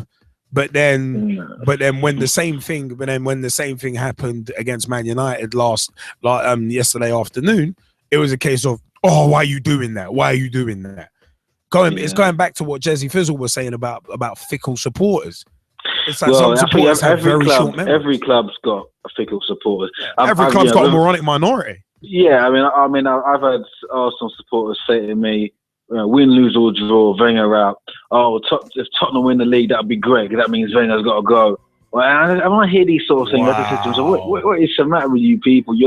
What annoys me is that no matter how you feel about the manager, to allow your perception or your image of the manager affect your judgment about the club is terrible. It's awful to go to those lengths to allow the club, cloud your judgment in those ways. Just, I would never say those sort of things. I mean, at the end of the day, I mean, I just think now we're at a point now where a lot of Arsenal fans will appreciate Arsene Wenger when he's finally gone. When he's finally gone and actually begin to understand what he's actually done for the club. Yeah, of course. Because the question is, who do you get in to replace him? And whoever replaces him is going to take years to settle. Because this is the annoying thing. This is the point I put out in one of the other forums. I said, okay, if he goes at the end of the season, who do we get? Everyone says to me, oh, Guardiola. Oh, this. I said, okay. So let's say for instance, one of these managers do come in. Okay, you do know it's going to take this guy about a year or two to put his stamp on the team. We're going to be in a rebuilding process. It's like, when I say rebuilding, just sort of feeding out new manager, new processes, new way of working, etc. It's going to take time. Look at when teams change managers, you don't just change and then you start with win the league automatically straight. Like you don't get those automatic things in football. Fans just don't think. It's crazy. I gave up yesterday. I can't argue with this.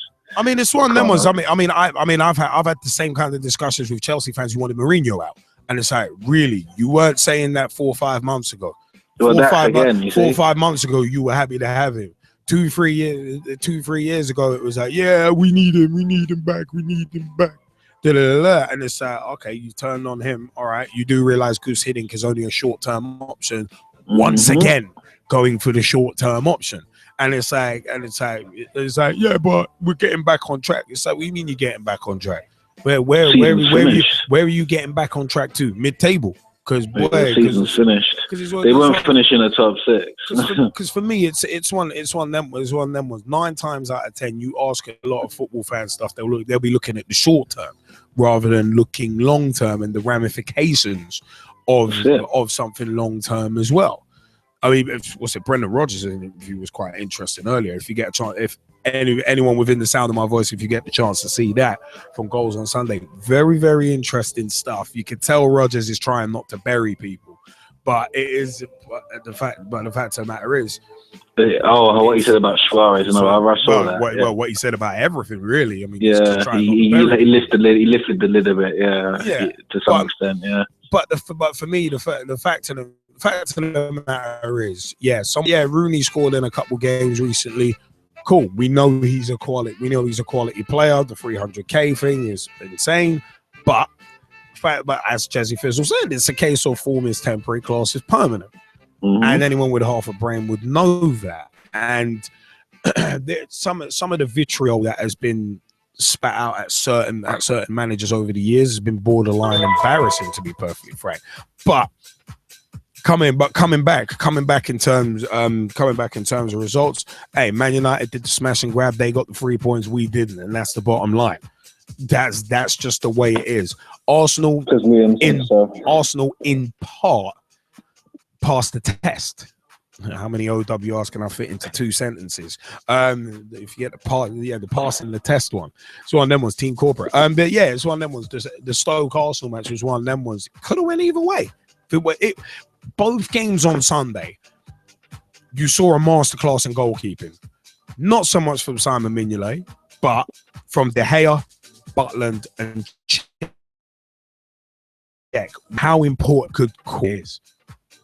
And it's one of them ones. And Mignolet, as much as he is actually criticised, he was the goalkeeper who kept the most clean sheets in the calendar year of 2015. That's what a lot of people don't remember. And you don't do that by accident. And also need a couple of centre halves. I think I was gonna say whenever you change that centre back pairing, And even at amateur league level for the Ibis Eagles, I mean, I played for the sixes this past weekend. More on that later. But it's one of those I usually play fives. But the fact of the matter is, a good centre back pairing. I mean, it was fortunate that in the sixes, Nick Robertson, who's the other centre back alongside me this week, it's fortunate that I knew him previously, so I know how he plays and he knows how I play. So we know what we're going to get from each other.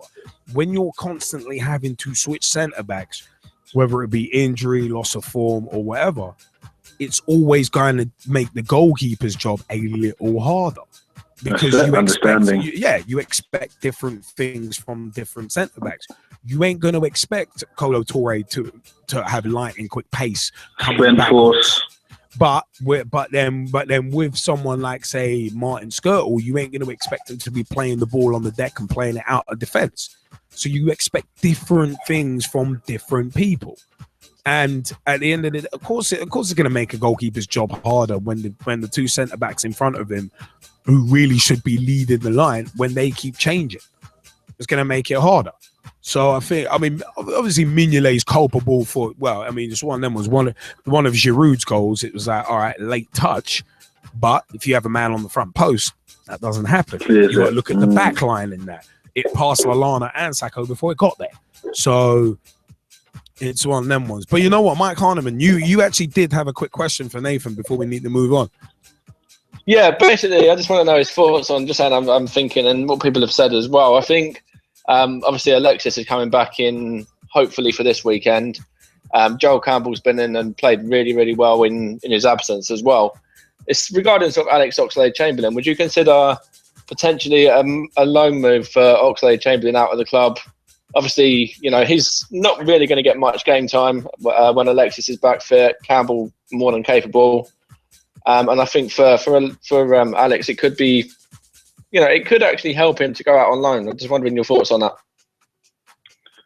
Yeah, I agree with that. I think when you look at Jack Wilshere, Joel Campbell, Carl Jenkinson, they're players that have all gone out on loan, prospered out on loan, ironically, all three of them. And they've all come back into, well, not Jenkinson, not just yet, but Joel Campbell's come back. He looks fantastic. Jack Wilshere, despite his injuries, you know, he's a much better player as well. I think the Ox would benefit greatly from going somewhere, playing every week, left on the left side, on the right side, and you know, adapting his game a bit more. He's a good player, the Ox. I just think he's just taken a step back a bit. I think he would benefit from that. He'd come back, guys. And it gives you know, we've got enough when everybody's fit, we've got some good options. But I think that's something worth. He's only 22. So I wouldn't say he's too young to be loaned out or anything. Joel Campbell, you know, went on loan last year, I think it was, if I can remember rightly. But I would agree with that for sure, definitely.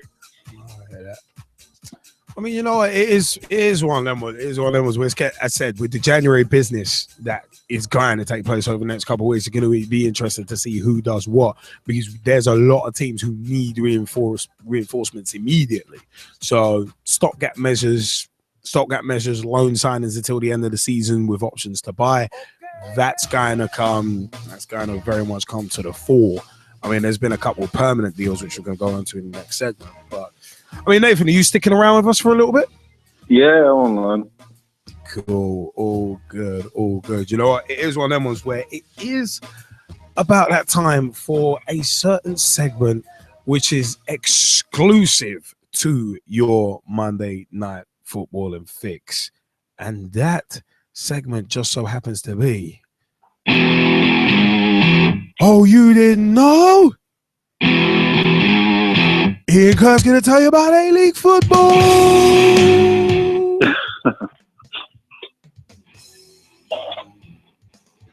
Hello, Pitch Talkers. Round 15 of the A-League has just been completed. Here's a quick roundup of the scores from the weekend. On Friday night, Melbourne Victory 4 beat then ladder leaders, Brisbane Roar 0. 4-0 for Melbourne Victory.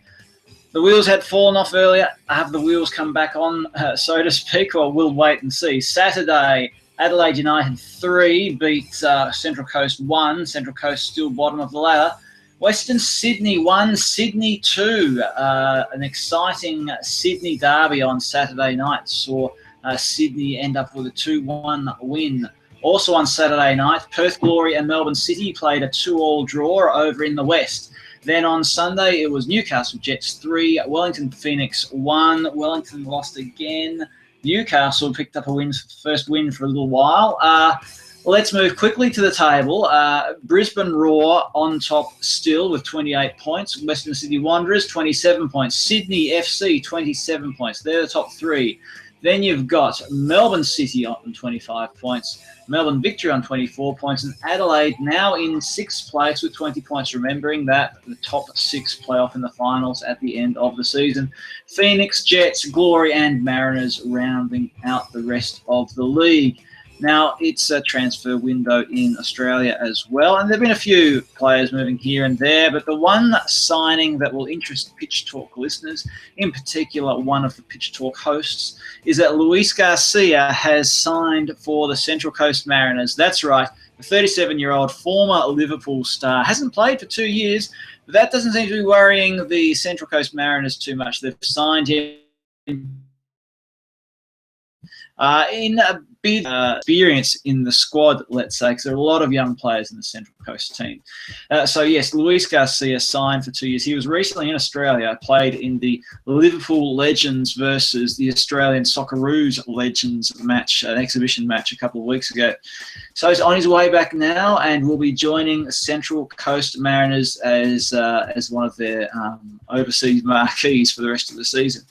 So there you have it. That's the big news from Australia for this week. Next week will be round 16 of the A-League. And, well, I'll join you next week to tell you about what happened. Back to you in the studio.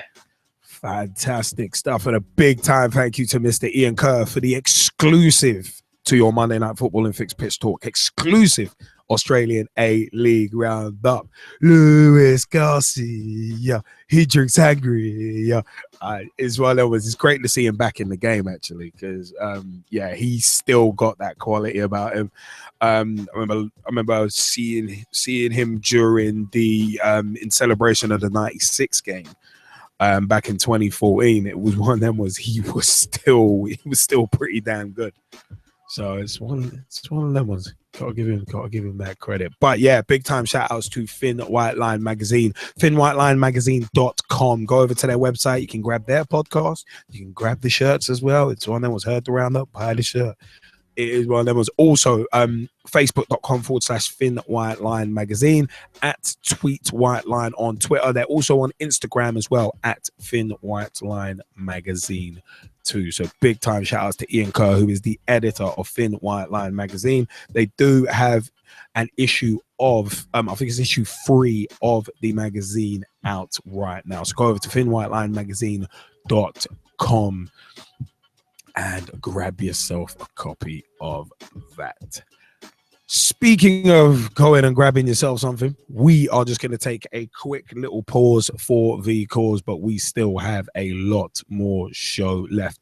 But we are going to be right back after some quick messages. See you in a couple minutes. The football talk show that holds back nothing on opinions. Straight shooting LJA. Hi, I'm John Sitton. Grassroots coach Manisha Taylor. Hello, I'm Rob Vernon. The G-Man. Samir Sonley, Motivate Sports and Fitness. Christian Carambeu. Matt Hodgson, Director of the 4-year plan. We the people, for the people. Jazzy Fizzle. Your Monday night footballing fix. Make sure you join the revolution. The pitch is where we eat. The pitch is where we sleep. And the pitch is where we talk. Each and every Monday night of your lives. At youtube.com/Pitch Talk. For podcast links and information, check out our official website, www.pitch-talk.com. Your Monday night footballing fix, Pitch Talk, is brought to you by and in association with Talking Pie, a local podcast made by the fans for the fans of Notts County FC, hosted by Adam and Thomas Hewitt. Simply Exclusive Entertainment. If you need a party or rave film, go to sxemedia.com for more information. Apparently Rich, simple yet effective web solutions to help get your company off the ground. Visit apparentlyrich.com for more information. And LJA Productions, the new blood in digital video. If you need a video filmed and or edited, check out ljaproductions.co.uk.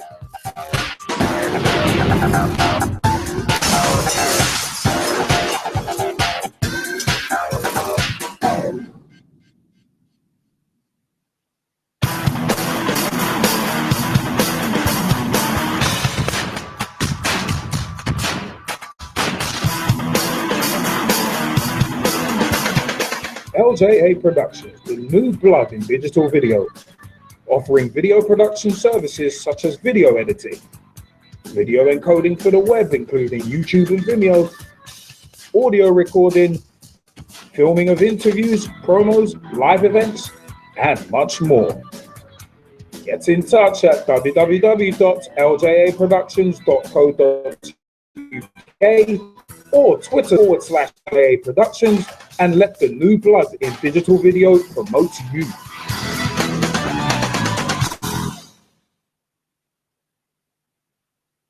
Pitch Talk is brought to you by and in association with the one-stop shop for all your coaching needs, Motivate Sports and Fitness. Check out motivatesportsandfitness.com for more information. The new football culture magazine, Thin White Line. Check out thinwhitelinemagazine.com for more information. Storm FM with new hot releases played daily. Feel the boom at stormfm.net. Two girls with their bunny Scotty trying to cover as much women's football as they can. Girls on the Ball. Check out girlsontheball.com for more information.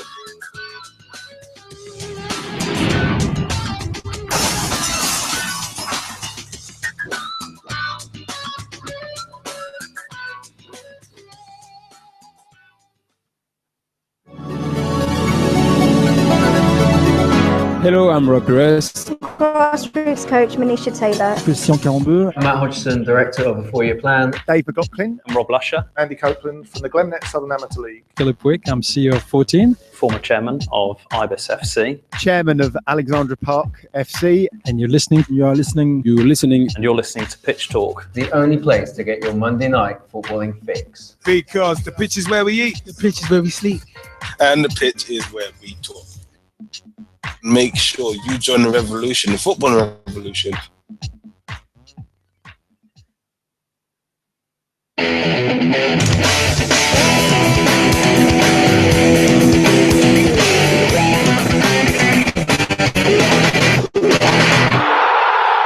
Generally, talking plans.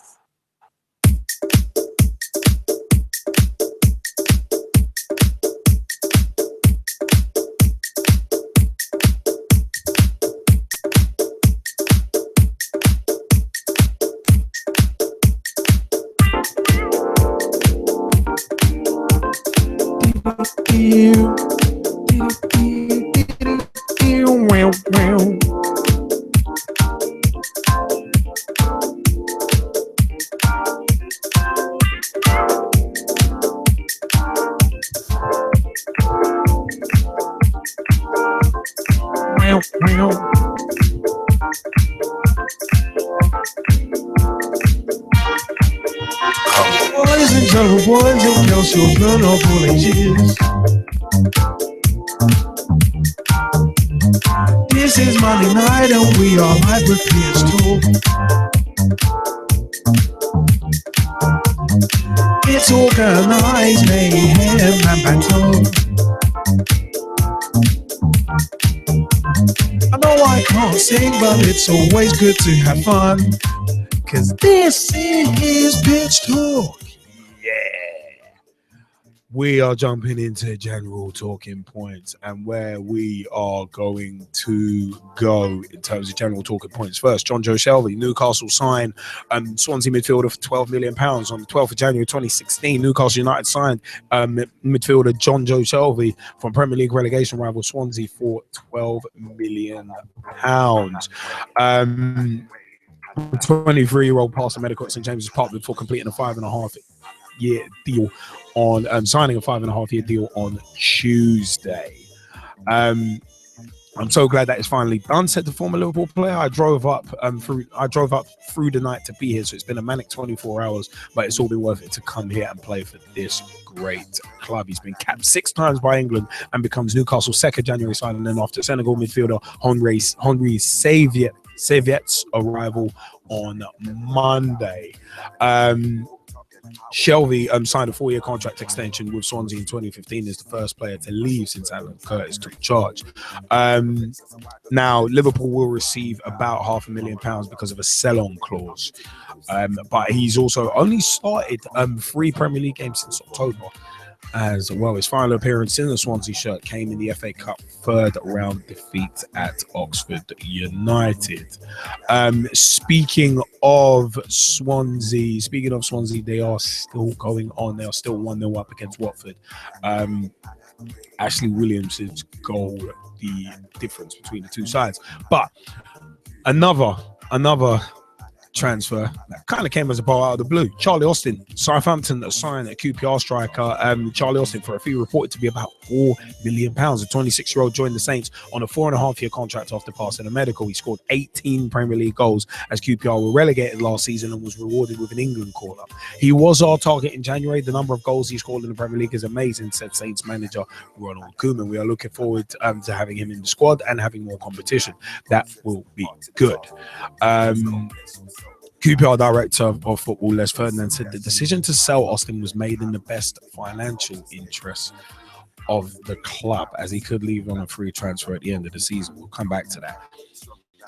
Speaking of transfers, Real Madrid and Atletico Madrid given FIFA transfer bans over youth players from Thursday, 14th of January 2016. Real Madrid and Atletico Madrid have been banned from registering new players in the next 2 transfer windows, FIFA announced on Thursday. FIFA's disciplinary committee said the 2 clubs violated several provisions concerning the international transfer and first registration of players under 18 years of age.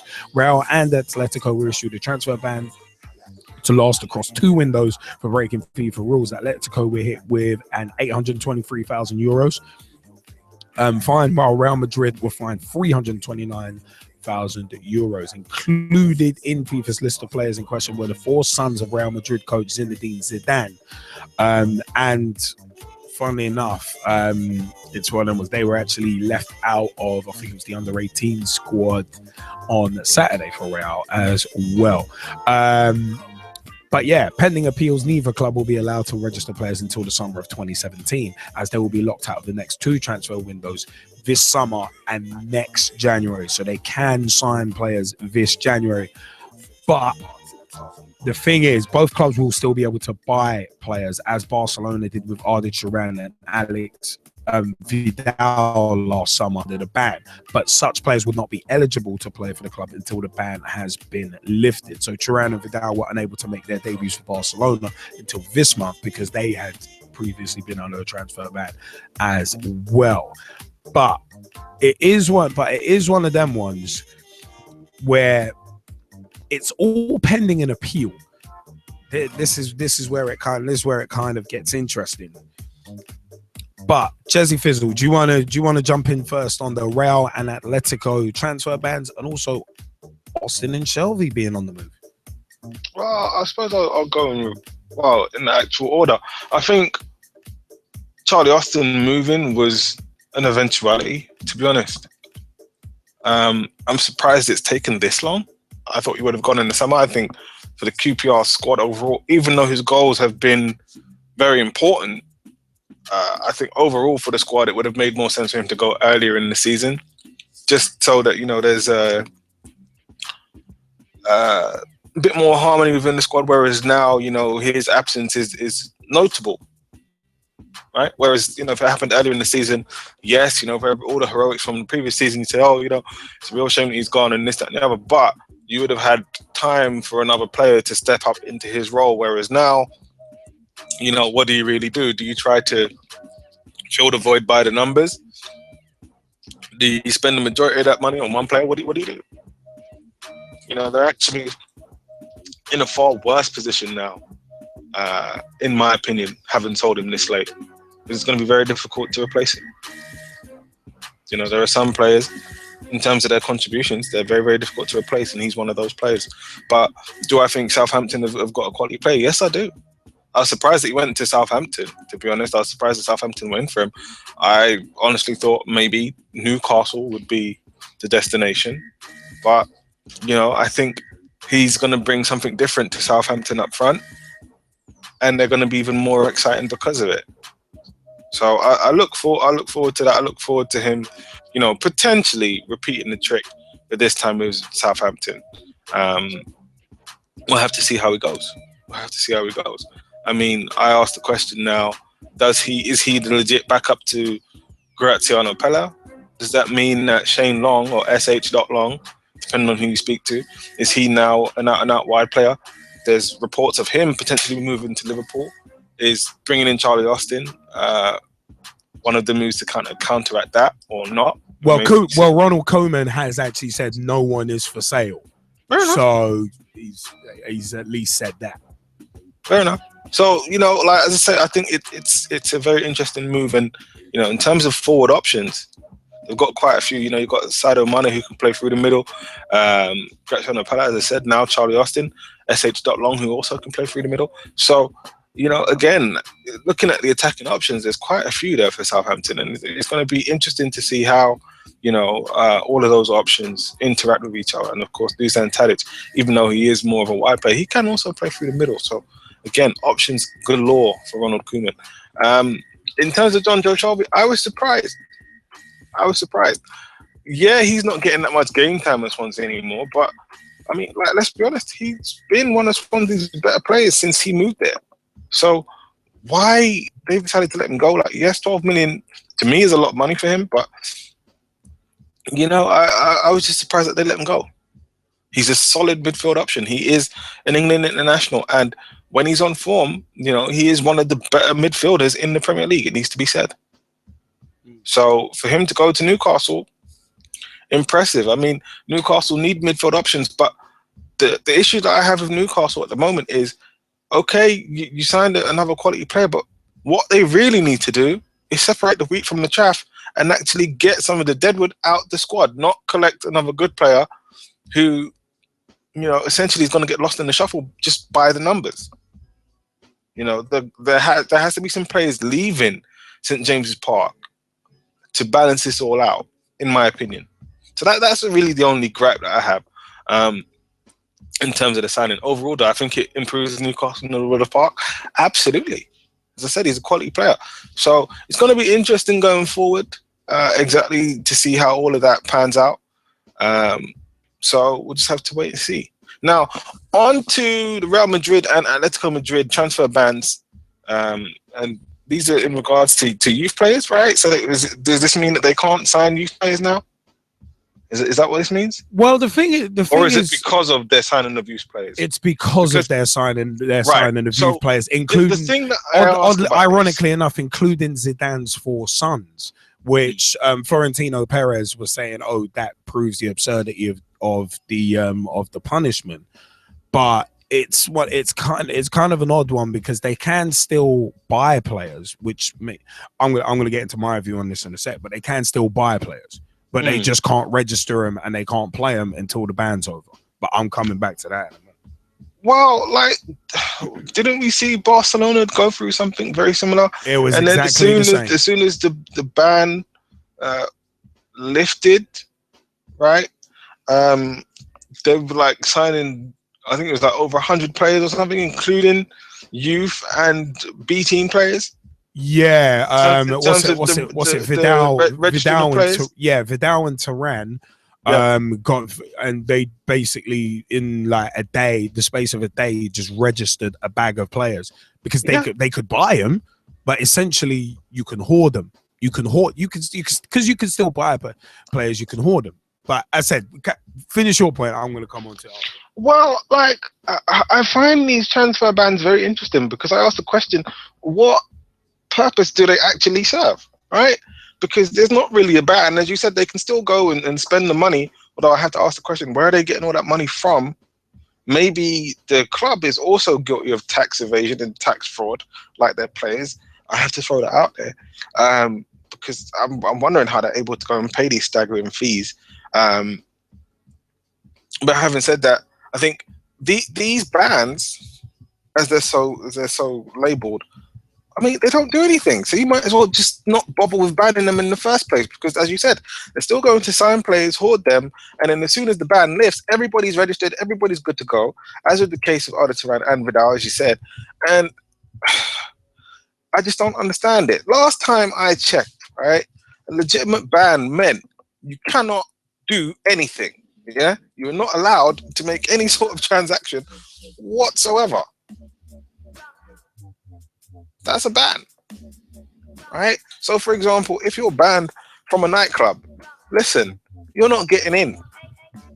Doesn't matter if you come up in disguise with you know, a wig, a bit of extra weave, you know, a bit of extra skin, everything. No, you're still not coming in. Don't matter if you change your name to El Jefe, still not coming in.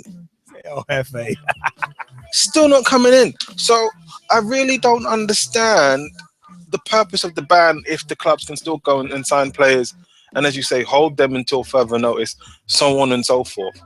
Right? To me, it really defeats the purpose. Right? And why isn't it made harsher to the point where I'd say, well, look, you've now been guilty of this how many times? So because you've been guilty of this many times, by the way, you also have to sell some players. You know, that's part of the mandate. So it's like, right, because you've been guilty of this, you know, 2 or 3 times now, you also have to sell one first team player. Right? Or player in and around the first team squad. Now, it could very well be a fringe player, but if they are also forced to sell a player because of it, you know what's going to happen? Especially if they're able to go and then pick the player to say, right, actually, to resolve all these issues in terms of, you know, the dodgy dealings that you've done, right, which totaled up to this amount of money, you have to sell this player who's currently valued at this amount of money. Right? Imagine Real Madrid being forced to sell Cristiano Ronaldo at market value and them having no choice but to accept it because, you know, they found guilty as charged. That's a very different type of punishment where, like, actually, wait, we need to start getting our house in order if we're going to be forced to sell one of our star assets. Right? Didn't you say that they get like 50% of his image rights? Yeah. Yeah. So they're making money from him. So imagine the amount of money that they lose just from marketing, right? And commercial sales having to, you know, sell one of their prize assets. Right? If that was, you know, part of the rulings, right? If you're found guilty more than once, I'm telling you that would stop that very fast. Very fast, because nobody wants to go and sell their cash cows. No one. No, of course not. I don't think anyone can really afford to. So, you know, that being said, I just think I really don't see the point if they're still able to sign players. If it's a ban, it means there is no activity whatsoever, right, in terms of them being able to bring players in. Effectively, their money should be frozen, right? Because anything else, like I say, it makes no sense to me. So either they're not allowed to sign anyone, no youth players, no coaches, no senior team players. They're not even allowed to go and sign any commercial deals with other clubs and this, that, and the other. All that stuff stopped. Because you're under a ban, right? Whereas right now it's kind of like saying, well, you know, you're not really supposed to do this, but here's a loophole and you can kind of do it. No, doesn't work, right? And let's look at the teams that have been caught up in this so far. Real Madrid and Barcelona. And I know Atletico is also in this, but I just want to use those two as an example. Two of the biggest clubs in the world, right? I'm like, if you want to make an example out of anybody, use those two. Just saying. Atletico is, again, very interesting, although I personally believe that they were able to achieve their squad through more pure methods, right? Because it wasn't that long ago, back when they were broke, right? It really wasn't that long ago. So, you know, I think the sales of the likes of David De Gea, Diego Costa, Sergio Aguero, you know, go back really as far helped. as Torres, if you want. Yeah, Fernando Torres as well. You know, those sales really helped, because that's really where the money came from. really. Right. But again, I just think if you're going to ban them, do not allow them to sign any players. Do not allow them to pass go. Do not allow them to, register a horde of players when the ban is over. Right? Like that's one of the other things that should happen, right? For the remainder of the season where the ban is lifted, you're not allowed to register any additional players. Simple. Like, I know I'm not the rule maker here, but this is simple stuff. If you do that, again, this is a team that's punished. Imagine, right? These teams have, like a field hospital worth of injuries, right? They're going to sign and register players. Except, wait, you're under a ban. You can't do it. You have to deal with what you've got as a punishment.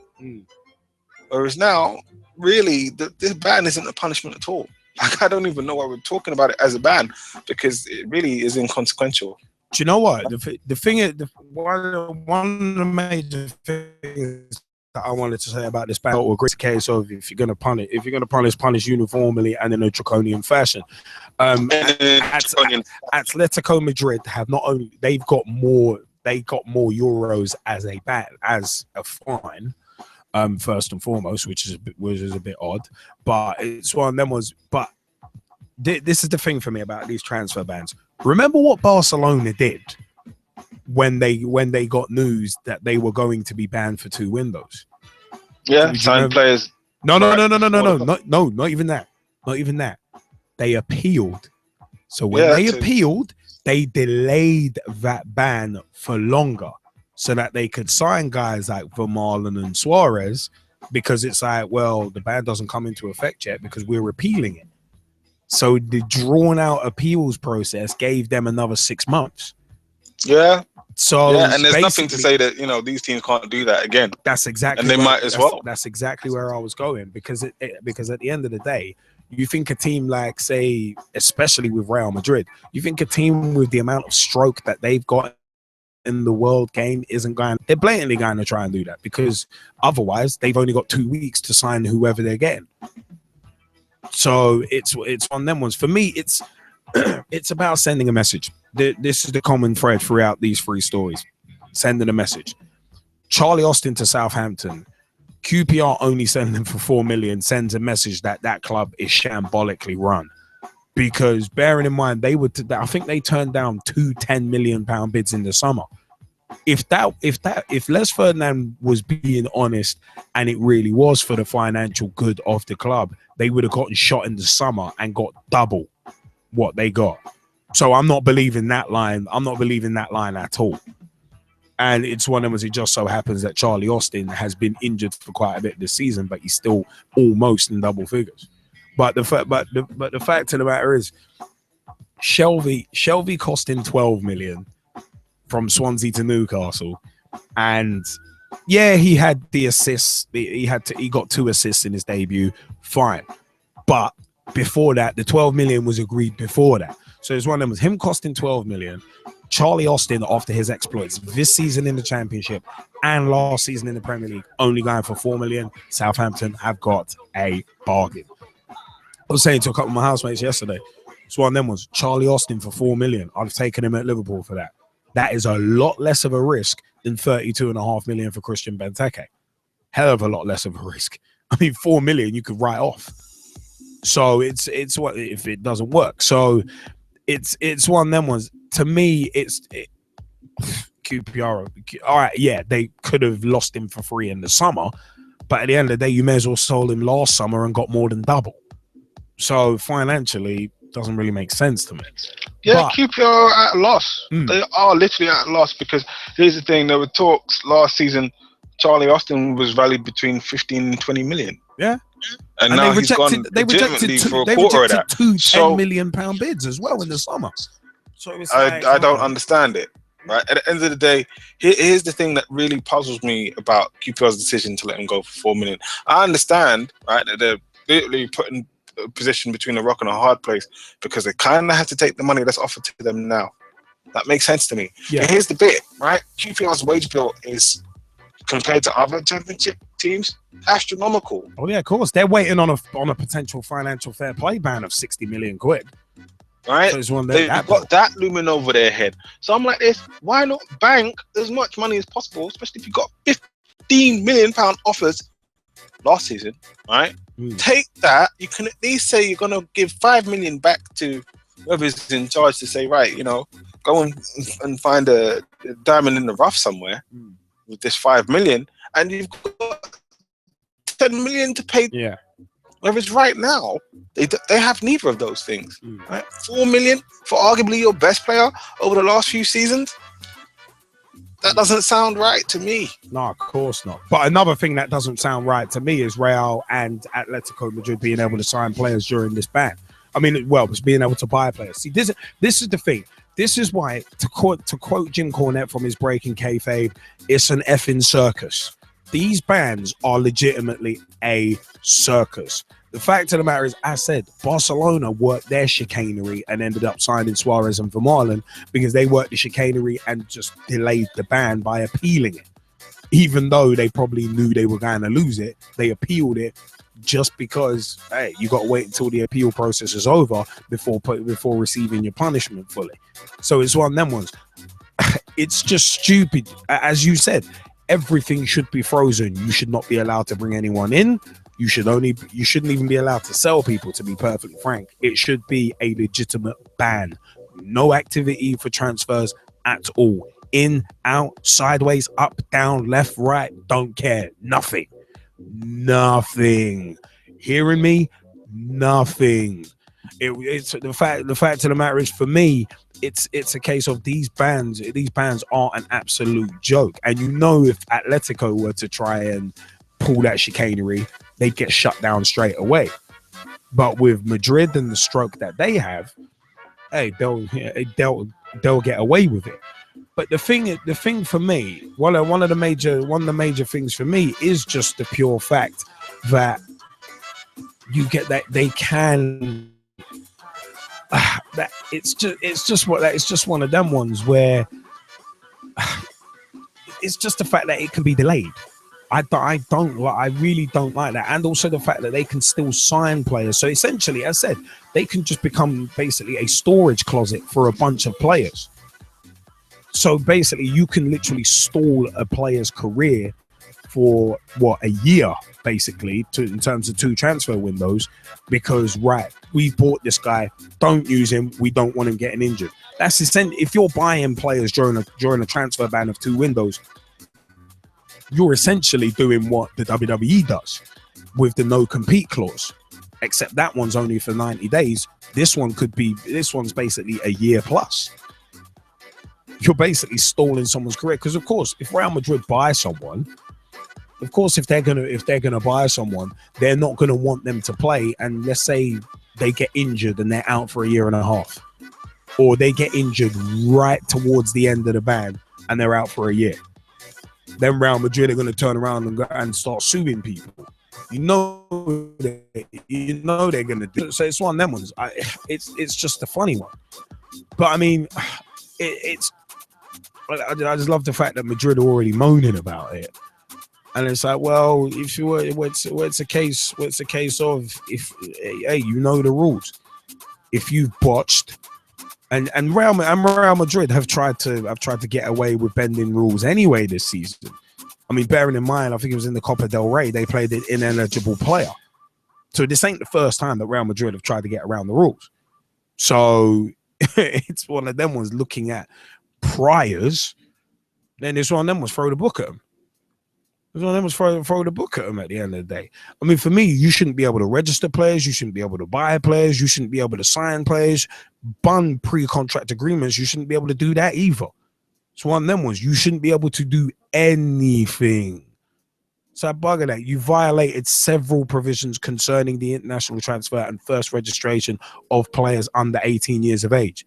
This is not you violated one provision.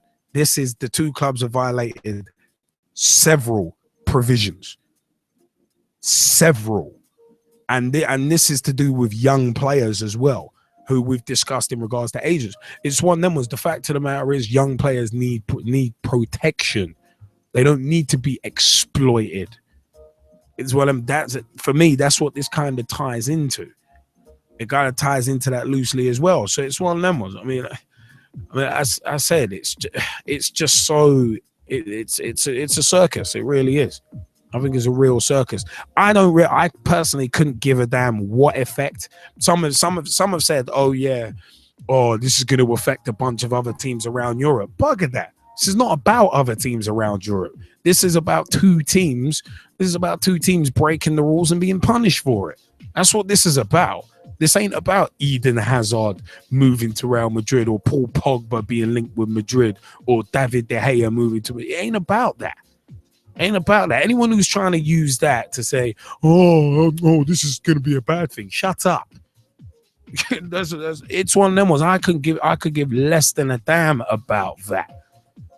To those people, all I can say is, if I want any crap out of you, I'll pick it out of your teeth. Because that's what it is. I don't really give a damn what knock-on effect this is going to have to other clubs. Because at the end of the day, are they Real Madrid's players? Is Eden Hazard, Paul Pogba, and David De Gea, are they Real Madrid's players? No. If they're not Real Madrid players, shut up and stop linking them to Real Madrid in that way. Bun that. I could give less than a damn. So I hate rumors. Can't bother with them. But Mike Harneman, you wanted to jump in on Austin and Shelvey's transfers and also the Real and Atletico transfer bans as well. Yeah, right. First of all, I just want to sort of ask you just to clear this up a bit. Is it including loans and stuff as well? Because if it wasn't including loans, then De Gea or Hazard or whoever could end up just going there and being passed off that they haven't actually signed for the club and they're just being loaned, to the club anyway. And like I said, knowing Real Madrid, they'll find a way of passing them off as being able to register them anyway. So what's the actual main deal with it? Well, I think it is to do with loans. That's actually not been fully detailed, but it's a case of you can't register any new players. That's the thing. So I think that actually will include loans as well, because I don't think Barcelona could bring in anyone on loan either, because they had, I think it was Rakitic's injury and a couple of others. And Barca were like, hey, we're going to need to get some loans here. And they were rejected. So I think it does include loans going, because Barcelona were basically punished for a very similar thing, if not the same. I think it does include loans as well. Right. Okay. That's cleared that up. So, I just think, to be honest, I'm reading an article here and it says that there's clubs in the Premier League and over here that are already being looked at for it as well. And it kind of seems that they're looking at similar kind of stuff basically over here as well, which was an article which was actually said that this was actually said by the actual director general at Real Madrid. He's actually got contacts and he said that there's a number of English clubs that are going to be going the same route and there's going to be something that could happen there as well. So it's just something to keep an eye on, really, I think, and see if anything actually comes across with it over here. I think Real Madrid don't really need to sign major players anyway, because obviously they've got the best squad in the world, really, with the players that they've got, the Bales and so on, and Ronaldo's and stuff. So, they wouldn't really need to do an awful lot anyway, but I just think Atletico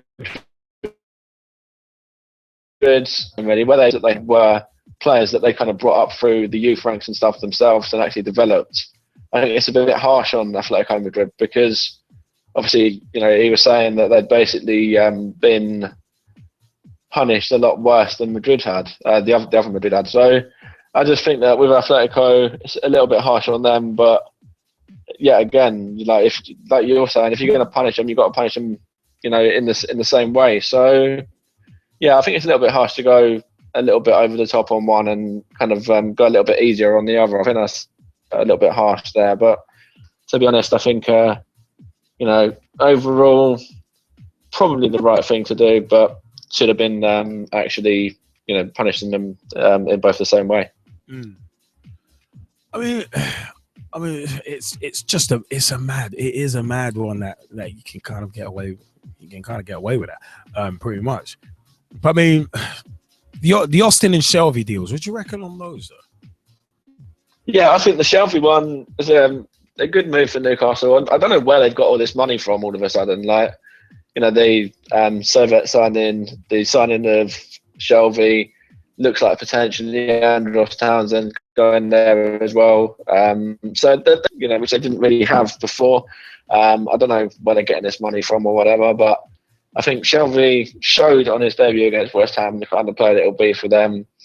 And yeah, I think he could be one of the key factors in whether Newcastle stay up or not. If they can keep him fit and utilise him, correctly and in the right way, then Shelvey will definitely be a main factor in Newcastle staying up with the likes of Adam as well. Oh, I hear that. I mean, Ryan Sonley, you wanted to jump in on these same points as well, didn't you? Yeah, well, I'm not a big fan of this transfer embargo because I don't believe in it in a way. I believe in it for financial reasons, but just to slap someone with a transfer embargo for no reason, I don't believe in. So, but for the transfers of Charlie Austin to, I don't think he was gone to now. Southampton, yeah, for 4 million. Sorry about that. I think it's a good move for him. I mean, he'll either playing up front with Long, Pella, whoever, but I mean, he's going to fit in really well. I mean, yeah, it's a bargain for 4 million. I mean, when he was worth, 15 mil last season? So, absolute bargain there for Southampton. John Joe Shelvey going to Newcastle. To be honest, I was actually surprised with this one because I know what I've seen John Joe Shelvey play a few times, and he is a very good midfielder. I mean, he dominates, and I mean, he did it against Plymouth in pre-season. He's done it for all the teams, even Liverpool, Charlton did well. So I mean, I was actually surprised that he's gone to Newcastle because, I mean, yeah, Newcastle do need someone that will dominate that midfield. But I mean, 12 million to Newcastle. Well, it's a good bit of business for Swansea because with them fighting a bit of relegation, I think they'll spend that money wisely and get a better player in. I mean, it's funny. Coming back to Real and Atletico, Russ Vernon has mentioned they should have an embargo like they do in the football. No,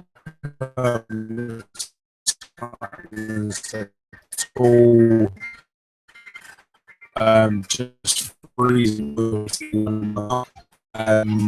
And also, Michael, I wouldn't say that Russ, what good loans do they can't be just the secondary agent that they might actually sign at the club.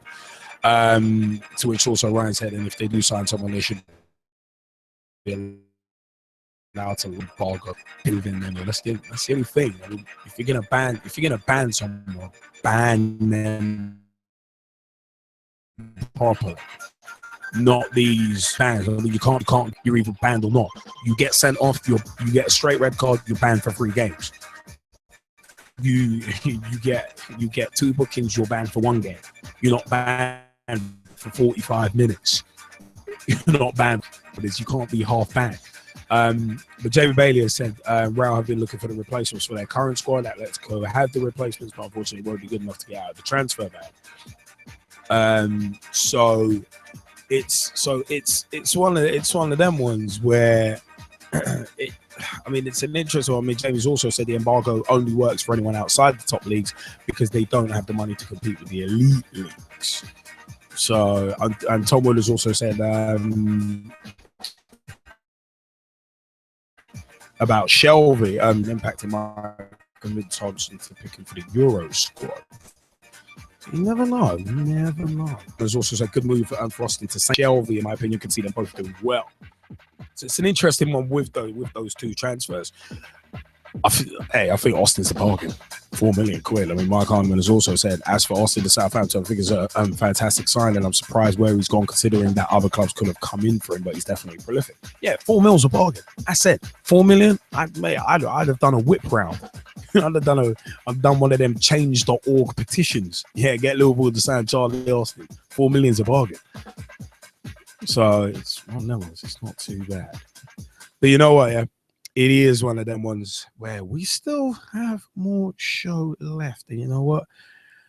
We've mentioned FIFA in terms of transfer bans. And you know what? It is about that time to mention FIFA again, because it's time for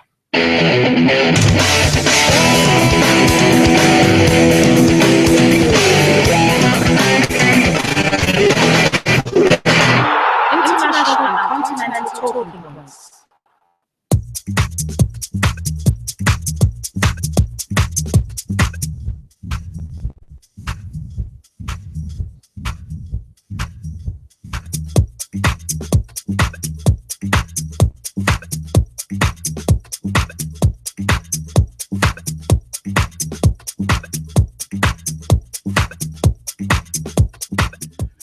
Yeah, international continental talking points. And where we're going with this,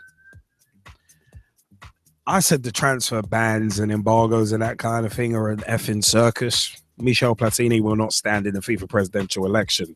Stick with us on this one. 7th of January 2016. Suspended UEFA president Michel Platini says he will not stand in the FIFA presidential election next month. Platini, along with FIFA boss Sepp Blatter, has been banned from football-related activities for 8 years by World Football's governing body. Both men were found guilty of breaches surrounding a £1.35 million disloyal payment made to Platini in 2011. We went over that a few weeks ago on PT Live. You can go back and check out the previous shows. We're not going to beat the dead horse on that one. But they are appealing against their bans. But Platini says the timing of the 26th of February election means he cannot run. I'm withdrawing from the race for the FIFA presidency, the 60-year-old Frenchman told the Associated Press. The timing is not good for me. I don't have the means to fight on equal terms with the other candidates. Coming back to that. I've not been given the chance to play the game. Bye-bye FIFA. Bye-bye FIFA presidency. I'm going to come back to that one in spades. Platini, the president of European football's governing body since 2007, and Blatter, who's 79, plan to take their cases to the Court of Arbitration for Sport. I've spent more time in hearing rooms than on football pitches speaking about 4-3-3 or 4-4-2 or football news, added Platini. I'm taking this philosophically. Let's wait and see what happens. But injustice is revolting me, and I'm trying to fight it. Anyway, the English Football Association had previously backed Platini for the free FIFA presidency, but suspended its support in October pending the outcome of the FX inquiry. FA chairman Greg Dyke recently said the organisation had yet to decide who now to support. I had 150 associations thinking that I'm the right person to solve FIFA's problem, said Platini. It won't happen, but there is no age limitation, so maybe I'll come back in 20 years. Who knows? So, who will be the next FIFA boss? There's 5 candidates now to succeed Sepp Blatter. Sheikh Salman bin Ibrahim Al Khalifa, who's 50, from Bahrain, president of the Asian Football Confederation. Tokyo Sexwale, who's 62, from South Africa. He's a politician, businessman, and former political prisoner. Prince Ali bin Al Hussein from Jordan, who's 40 years old, a former FIFA vice president and 2015 FIFA presidential candidate. He ran against Blatter, but he withdrew after the first round of voting. We discussed that last year as well. Gianni Infantino, who's 45, from Switzerland, UEFA General Secretary and member of FIFA's Reform Committee. Jerome Champagne, who's 57, from France, former FIFA Assistant General Secretary and former French diplomat. Voting will take place by secret ballot, with FIFA's 209 member states having a vote each, all of them.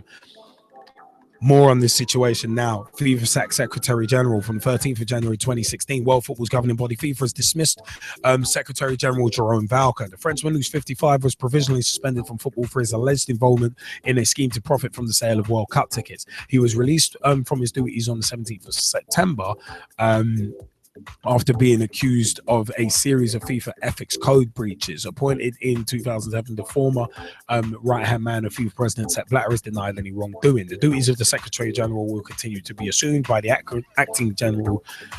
Secretary General Dr. Marcus Katner, read a FIFA statement. The Ethics Committee said on 7th of January it had decided to open formal adjudicatory proceedings against Valcke after studying a report submitted by its investigatory chamber.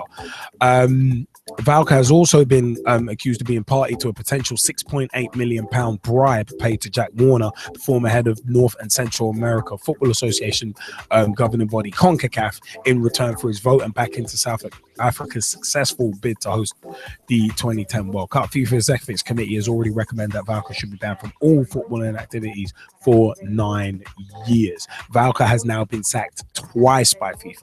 He joined the organization in 2003 as a director of marketing and TV, but was dismissed in 2006 involving its longtime sponsorship partner MasterCard. He was found to have negotiated with MasterCard's rival Visa in violation of the former company's right of first negotiation, which cost FIFA £61.3 million in a settlement. Now, even more to the FIFA situation, Prince Ali asked FIFA to investigate Africa-Asia agreement from the 16th of January 2015. FIFA presidential candidate Prince Ali of Jordan says a cooperation agreement between the African and Asian football confederations is a blatant attempt to engineer a block vote in the election. Prince Ali has asked the game's world governing body to investigate whether the pact breaks its rules. Two confederations account for 100 of the 209 votes to be cast in the presidential election on the 26th of February. Ali stood for the post in May, but was defeated by incumbent Sepp Blatter in controversial circumstances, as we said.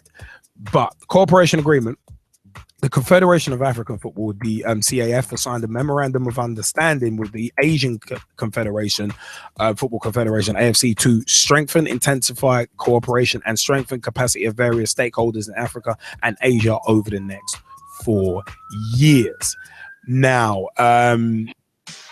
Now, continuing on in this, the agreement was signed by AFC President Sheikh Salman bin Ebrahim Al Khalifa, who is standing against Prince Ali in the FIFA election, and CAF counterpart Issa Hayatu.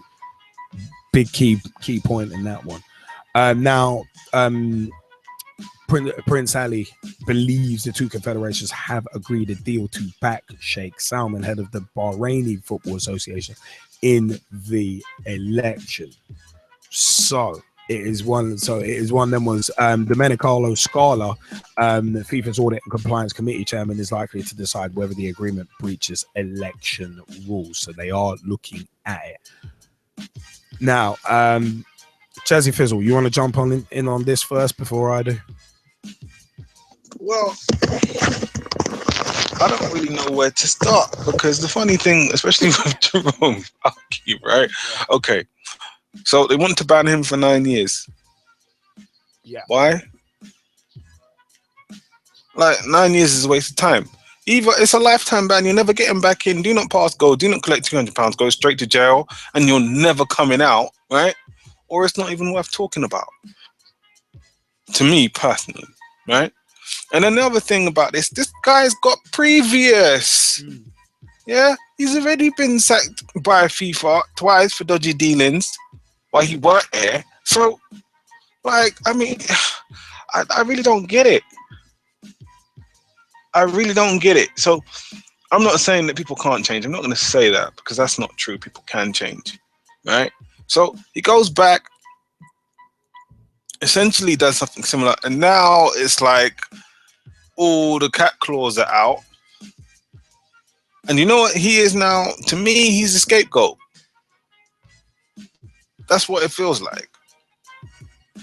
He's made into a scapegoat. But at the same time, this whole thing of banning him for 9 years, waste of time. Just say, look, because you're involved in this, you were never allowed back into football in that kind of capacity. Simple. Makes much more sense than any other solution that they want to offer, right?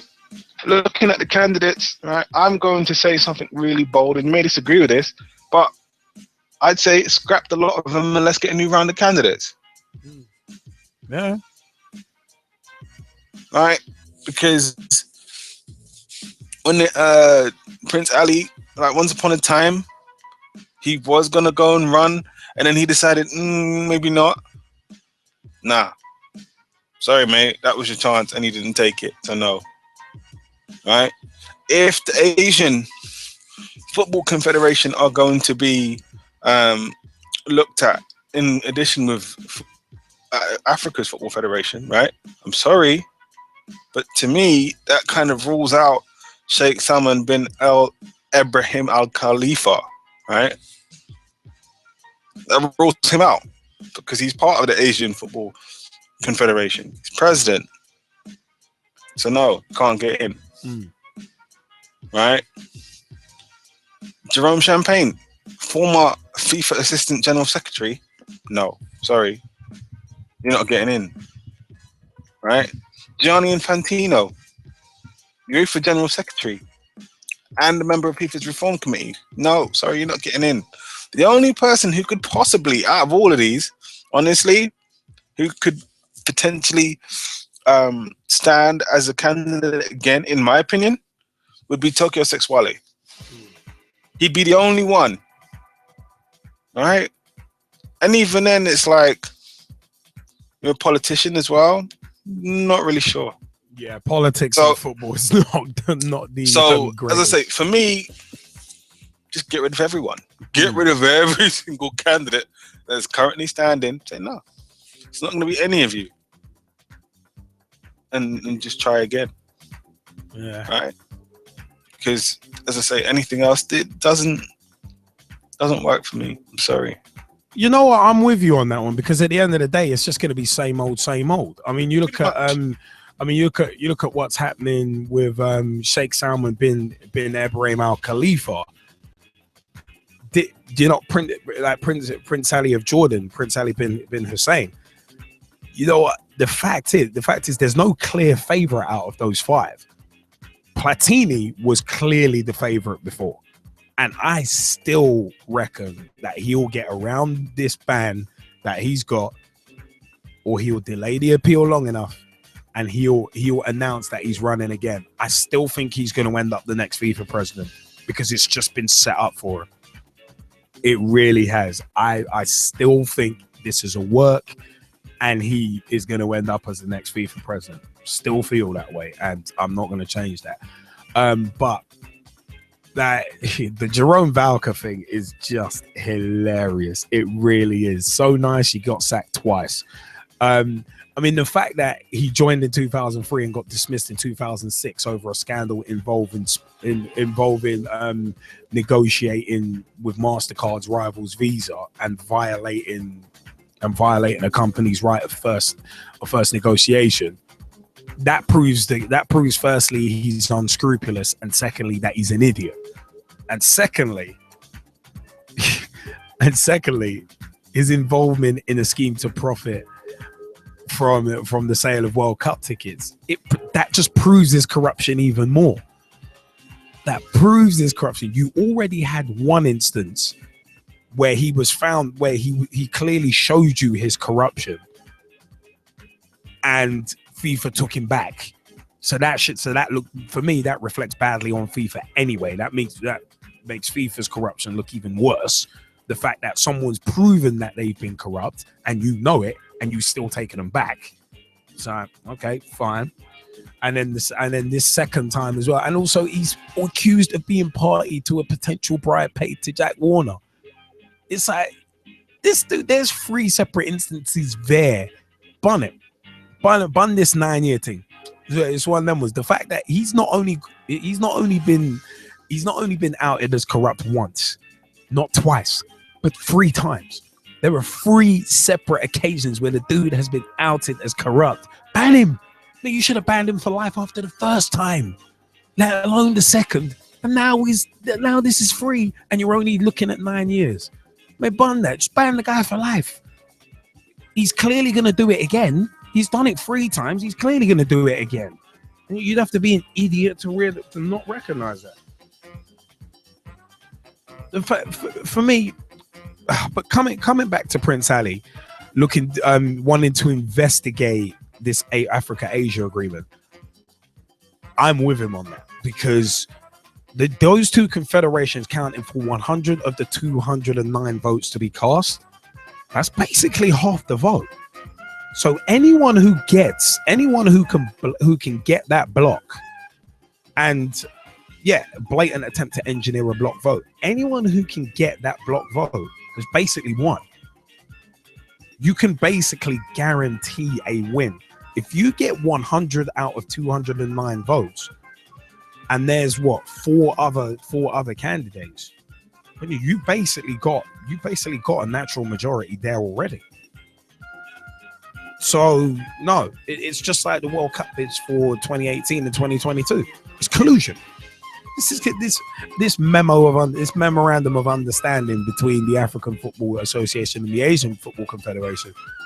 I mean, that's collusion. That's collusion, because if you get them on side like Blatter had, that's part of the reason why Blatter was in power for so long. He had those two on his side, so he was automatically guaranteed a majority, and everyone else was just there to make up the numbers. Even if the elections were transparent, Blatter always had that block vote that he could rely on, so he was never going to get usurped of the throne anyway. So this whole thing is a joke. That shouldn't be allowed. You should not be allowed to do these cooperation agreements. I'm sorry, but no. I love the fact Domenico Scala, FIFA's Audit and Compliance Committee Chairman, is likely to decide whether the agreement breaches election rules. Of course it breaches election rules. Because if someone can curry favor with both of those confederations, they've basically won it already. And the fact that the agreement was signed by Asian Football Confederation President Sheikh Salman bin Ibrahim Al Khalifa. The fact that he signed the agreement, alarm bells should be ringing. He signs that agreement to engineer a block vote, being the Asian Football Confederation president. He signed this thing to basically engineer a block vote, and then he runs in that election. You see where I'm going with these alarm bells? He should not be allowed to run in the election then, because he's pretty much guaranteeing himself a win. And essentially, that's as bad as match fixing. You're basically guaranteeing a win, and that's a disgrace. You shouldn't be allowed that. This should be a democratic election, and it should be transparent. It's a circus. It really is. I'm sorry, but it's a circus. It legitimately is a circus. You shouldn't be allowed to do that. When I was looking at this stuff about having a block vote and who signed that memo, I just thought to myself, tell me I did not just see that. That was my first thought. That was legitimately my first thought. And then also, I'm right now just going over this in my head as we're talking about it. All I can think is, I don't know what the hell is going on here. Wait a minute, but I don't like it. I don't like it at all. I really don't. It beggars belief how this stuff can go down, and no one's really kicking up a fuss about it, apart from Prince Ali of Jordan and us. I'm very surprised no one else is kicking up more of a fuss about this. Actually, no, I'm kind of not surprised, because a lot of the footballing world, it does seem to be corrupt. But yeah, it's just one of them ones. I don't get why more people are not kicking up more of a fuss about this, because you can see corruption and collusion right before your very eyes. You can actually see it's not even, they're not even hiding it. This cooperation agreement is collusion, and it's not even subtle. It's not even one of them ones where we're hearing this after the fact. We're hearing this when this election is in just over a month's time. Oh my word. Jesse Fizzle, do you want to jump in again, or shall we move on? Because we've still got the grassroots. I will actually elaborate on your point about the open collusion. And yeah, like, it does need to be looked into. And again, this is also part of the reason why I'd say all of the current candidates, get rid of them. And one of the main reasons why I say that is all of these types of agreements have to be looked at, right? Have to be dealt with accordingly, right? In a uniform and a draconian fashion, right? Before anything else can really happen. You can't move forward before you get rid of all these agreements. Otherwise, you're just going to have the same thing and the same type of people coming into power because of collusion and corruption and backhanders and good old boy networks. That's it. So, right about now, I know that we're talking about a potential new FIFA boss, but until all of that stuff is dealt with, nah, sorry. It's going to be in with the old, out with the old. Pretty much. The only thing that's going to differ is the name on the paper. So I just say this: sort all that stuff out, and then we can begin to talk. Until then, no. Exactly.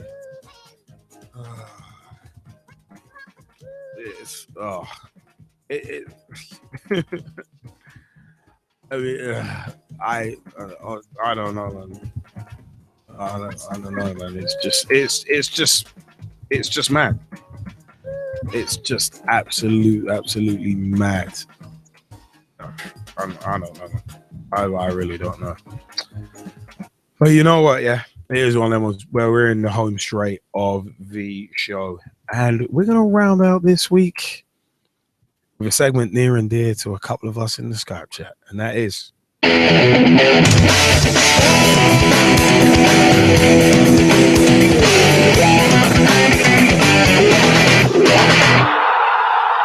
Groceries.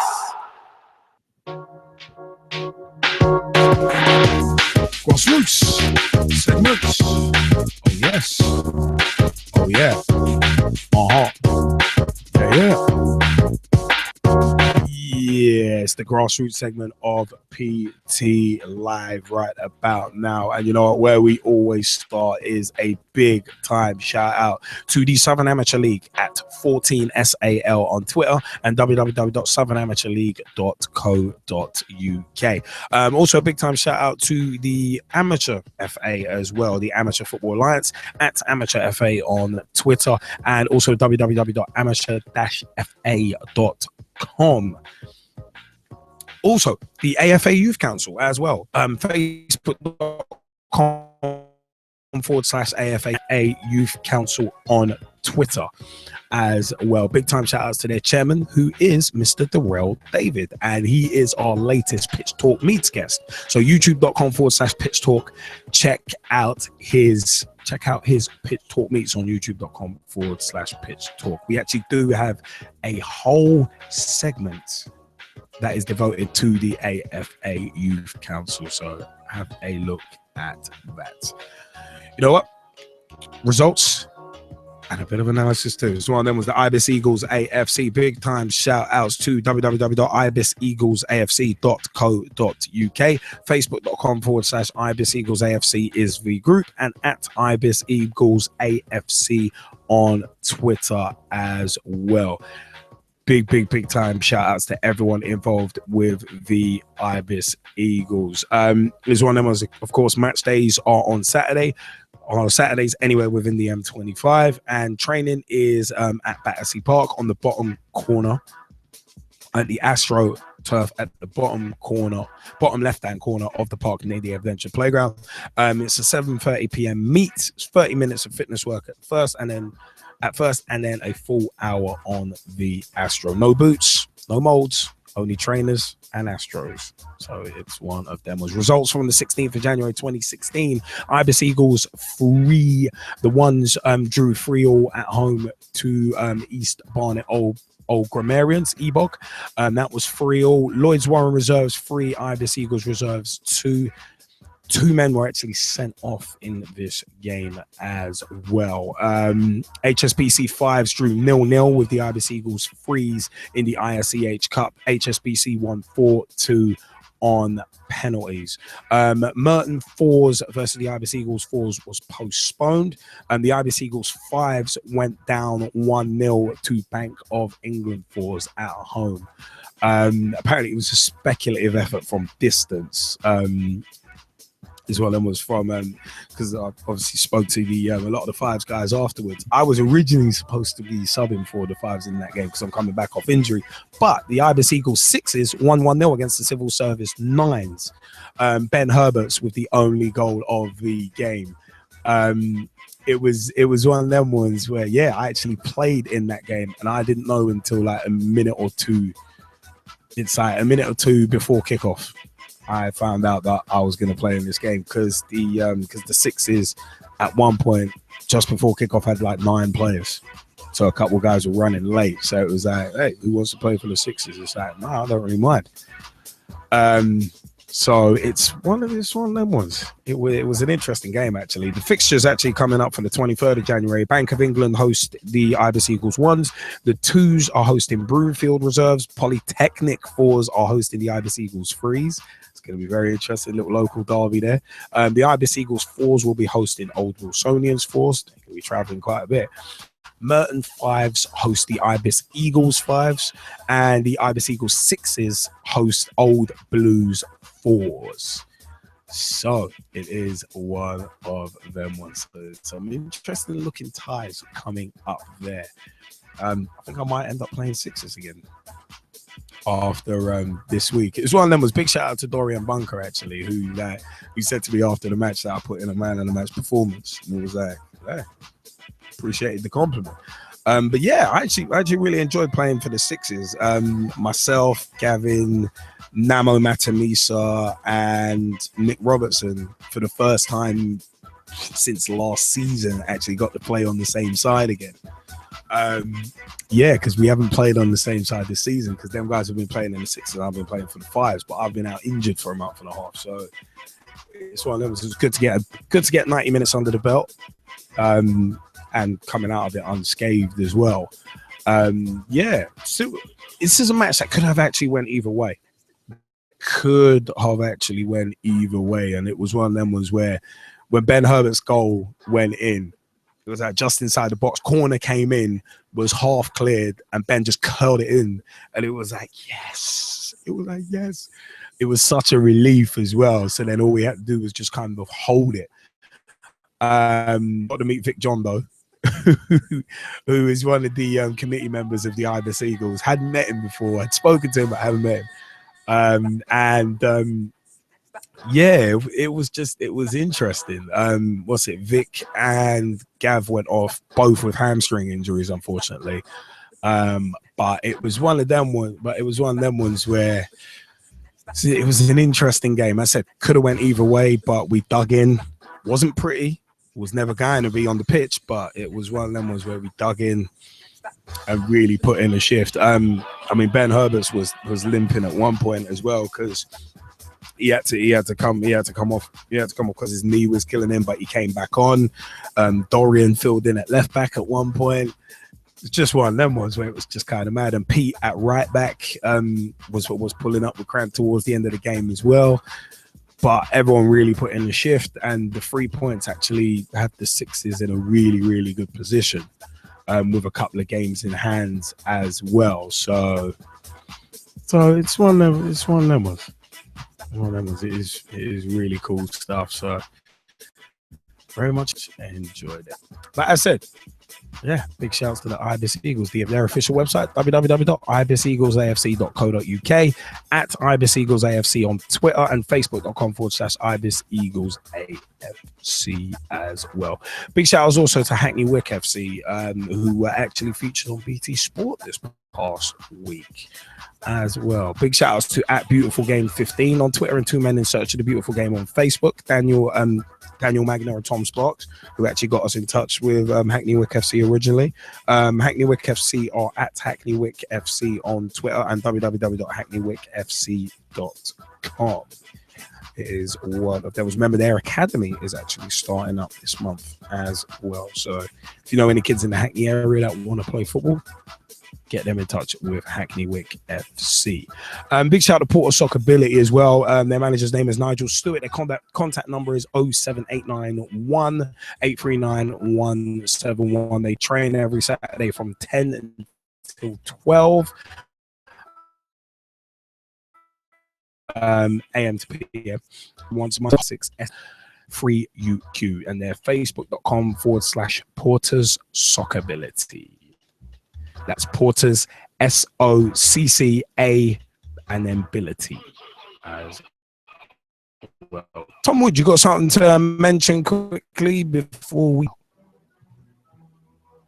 Yeah, basically, I've been progressing really well in training, and I've been told if I keep playing, doing really well in training. I'm going to be put into the first team, which is the Premier League side. So I'm pretty proud of myself. I'll keep doing it. Great and then stuff. Hopefully I'll be up there. But from next season, I'm going to try and get go to training every training session. And even though I'm going to be missing all the Southend games, but I'm not going to have a season ticket for next season because I can't afford to pay out for a season ticket. So I'm going to try and get to every single training session and then work my socks off, and then hopefully I'll be in that Prem team. No, you know what? Good luck, man. Good luck. And I'm going to try and get myself on that herbal life as well to try and help me boost my confidence a bit more as well. No, it's one of them ones, man. Good luck from all of us here at Pitch Talk. The PT family are saying in Skype, hey, well done and good work and good luck as well. Yeah, I'm actually meeting Nigel. I think I'm actually meeting my manager Nigel tomorrow, actually. So I'll have a chat with him and see what he says. See what aims he wants me to do for this season, and then see what he says. Good stuff, man. It's one of them ones. Keep up that hard work, and hey, it will pay off. It will definitely pay off. It is one of them ones.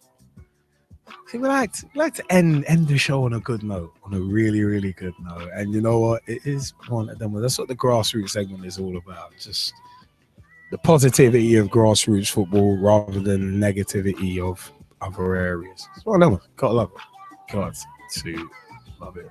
Ibis Eagles. Ibis Eagles. I can't wait to play again next week. It's just so good. So good when you're back off an injury to start playing again. But you know what? It is one of them ones where it is time for us to start vacating the place with a haste.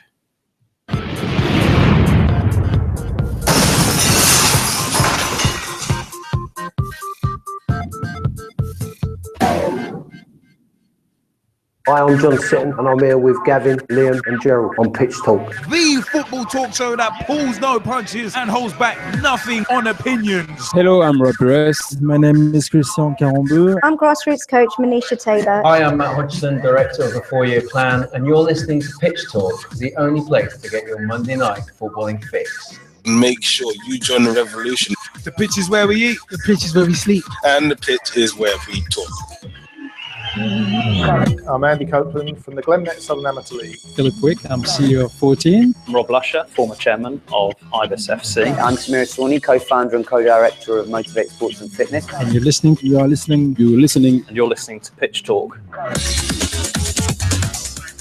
Yeah, ladies and gentlemen, boys and girls, children of all ages, straight through an LJ, the G-Man and Jesse Fizzle proudly bring to you football talk show that pulls no punches and holds back nothing on opinions, because the pitch is where we eat.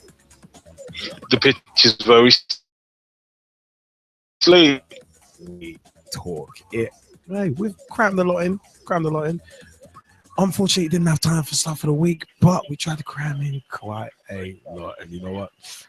It's the end of another fun show. And by the way, big shout out to Big T who fired the City winning Premier League this season and finishing top blue. Big T. In terms of Leicester City, at the moment, why not? That's all I'm going to say. At the moment, why not? In terms of them winning the league. And all I'm going to say is it's possible. It's possible. So, you know, like right about now, this is arguably one of the best seasons the Premier League has had for a very long time because it's been so unpredictable. You know, so above Liverpool, Man United, distinct possibility.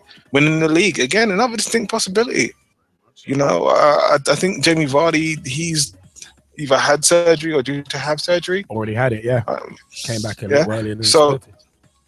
So it's going to be interesting to see what kind of effect that has. And of course, I think they're going to make a couple more moves in this window. So it's going to be interesting to see the additions and, you know, the possibility of some subtractions to the squad and what that does. But right about now, you know, you just have to look at the league table and say they are what they are for a reason. Yep. There's every chance of it. And you know what? We are where we are for a reason as well. Live on YouTube right here. We also podcast on iTunes, Mixcloud, Podomatic, Spreaker, and also Tune In Radio as well. So keep an eye out for the podcast links. We right here. Exactly. We ain't going anywhere. Well, except for now because the show's coming to an end. But anyway, we'll come around on the strike one. But it is one of them ones where, yeah, those links. Appreciate it if you guys could spread them around. A good mood is like butter. Best when it's spread. Same with the Pitch Talk podcast links as well, and also the video links too. Remember, www.pitch-talk.com is the official website. Find out about everything PT, aka Pitch Talk there. Also, youtube.com/Pitch Talk is where you can find the latest videos, including Pitch Talk meets Darrell David. We kicked off 2016 on New Year's Day with Pitch Talk meets Darrell David, the brand new Pitch Talk meets interview with the chairman of the AFA Youth Council and also a referee at Southern Amateur League level, Spartan League level as well. So it is one of them. Go and check that out. We're going to be adding shortly as well. A little more to the YouTube videos too. Also, we've got a bunch of Pitch Talk push points and rants of the week with issues from the shows. The more hotly debated talking points, those are up on YouTube as well. So have a look at those. Also, pitchtalk.blogspot.com or .co.uk will get you to the blogs by yours truly, Straight Shooting LJ, the G-Man, Jesse Fizzle, and many others, including Dave Mear, aka at Mearsey on Twitter, and his Word Ref blog looking at refereeing decisions over the past week. Also twitter.com/Pitch Talk or at Pitch Talk on Twitter. Tweet with us, follow us, see what we are up to. 07535804466 is the mobile number. Call us, text us, let us know your views, just like Big T did. And we always throw them T's up for Big T. If you text in, please leave your name at the end of the text so we can give you a massive shout out. Also, we are Pitch Talk 1 on Skype. Big shout out to Ryan Sonley, Russ Vernon, Jamie Bailey, Mike Hardiman, Brad Hicks, and Tom Wood, who have joined us this week on Skype. We are Pitch Talk 1. Join the revolution. Also, it is one of them ones where we are Pitch Talk Live on Google Plus as well. Facebook.com/Pitch Talk. Become a friend, become a member of the group. Join the footballing revolution we are working so hard to create. I have been Straight Shooting LJ. And as always, I've been Jesse Fizzle. And on behalf of the G-Man as well, we'd like to give a final shout out to Finn White Line Magazine, finnwhitelinemagazine.com, at Tweet White Line on Twitter. Give them a like, give them a follow, and tell them we sent you as well. And facebook.com/Finn White Line Magazine. Also, big time shout outs to the Ibis Eagles too, at Ibis Eagles AFC on Twitter, www.ibiseaglesafc.co.uk, and Facebook. Yeah, facebook.com/Ibis Eagles AFC. You know what? We'd like to say a big thank you very much for joining us, and good night.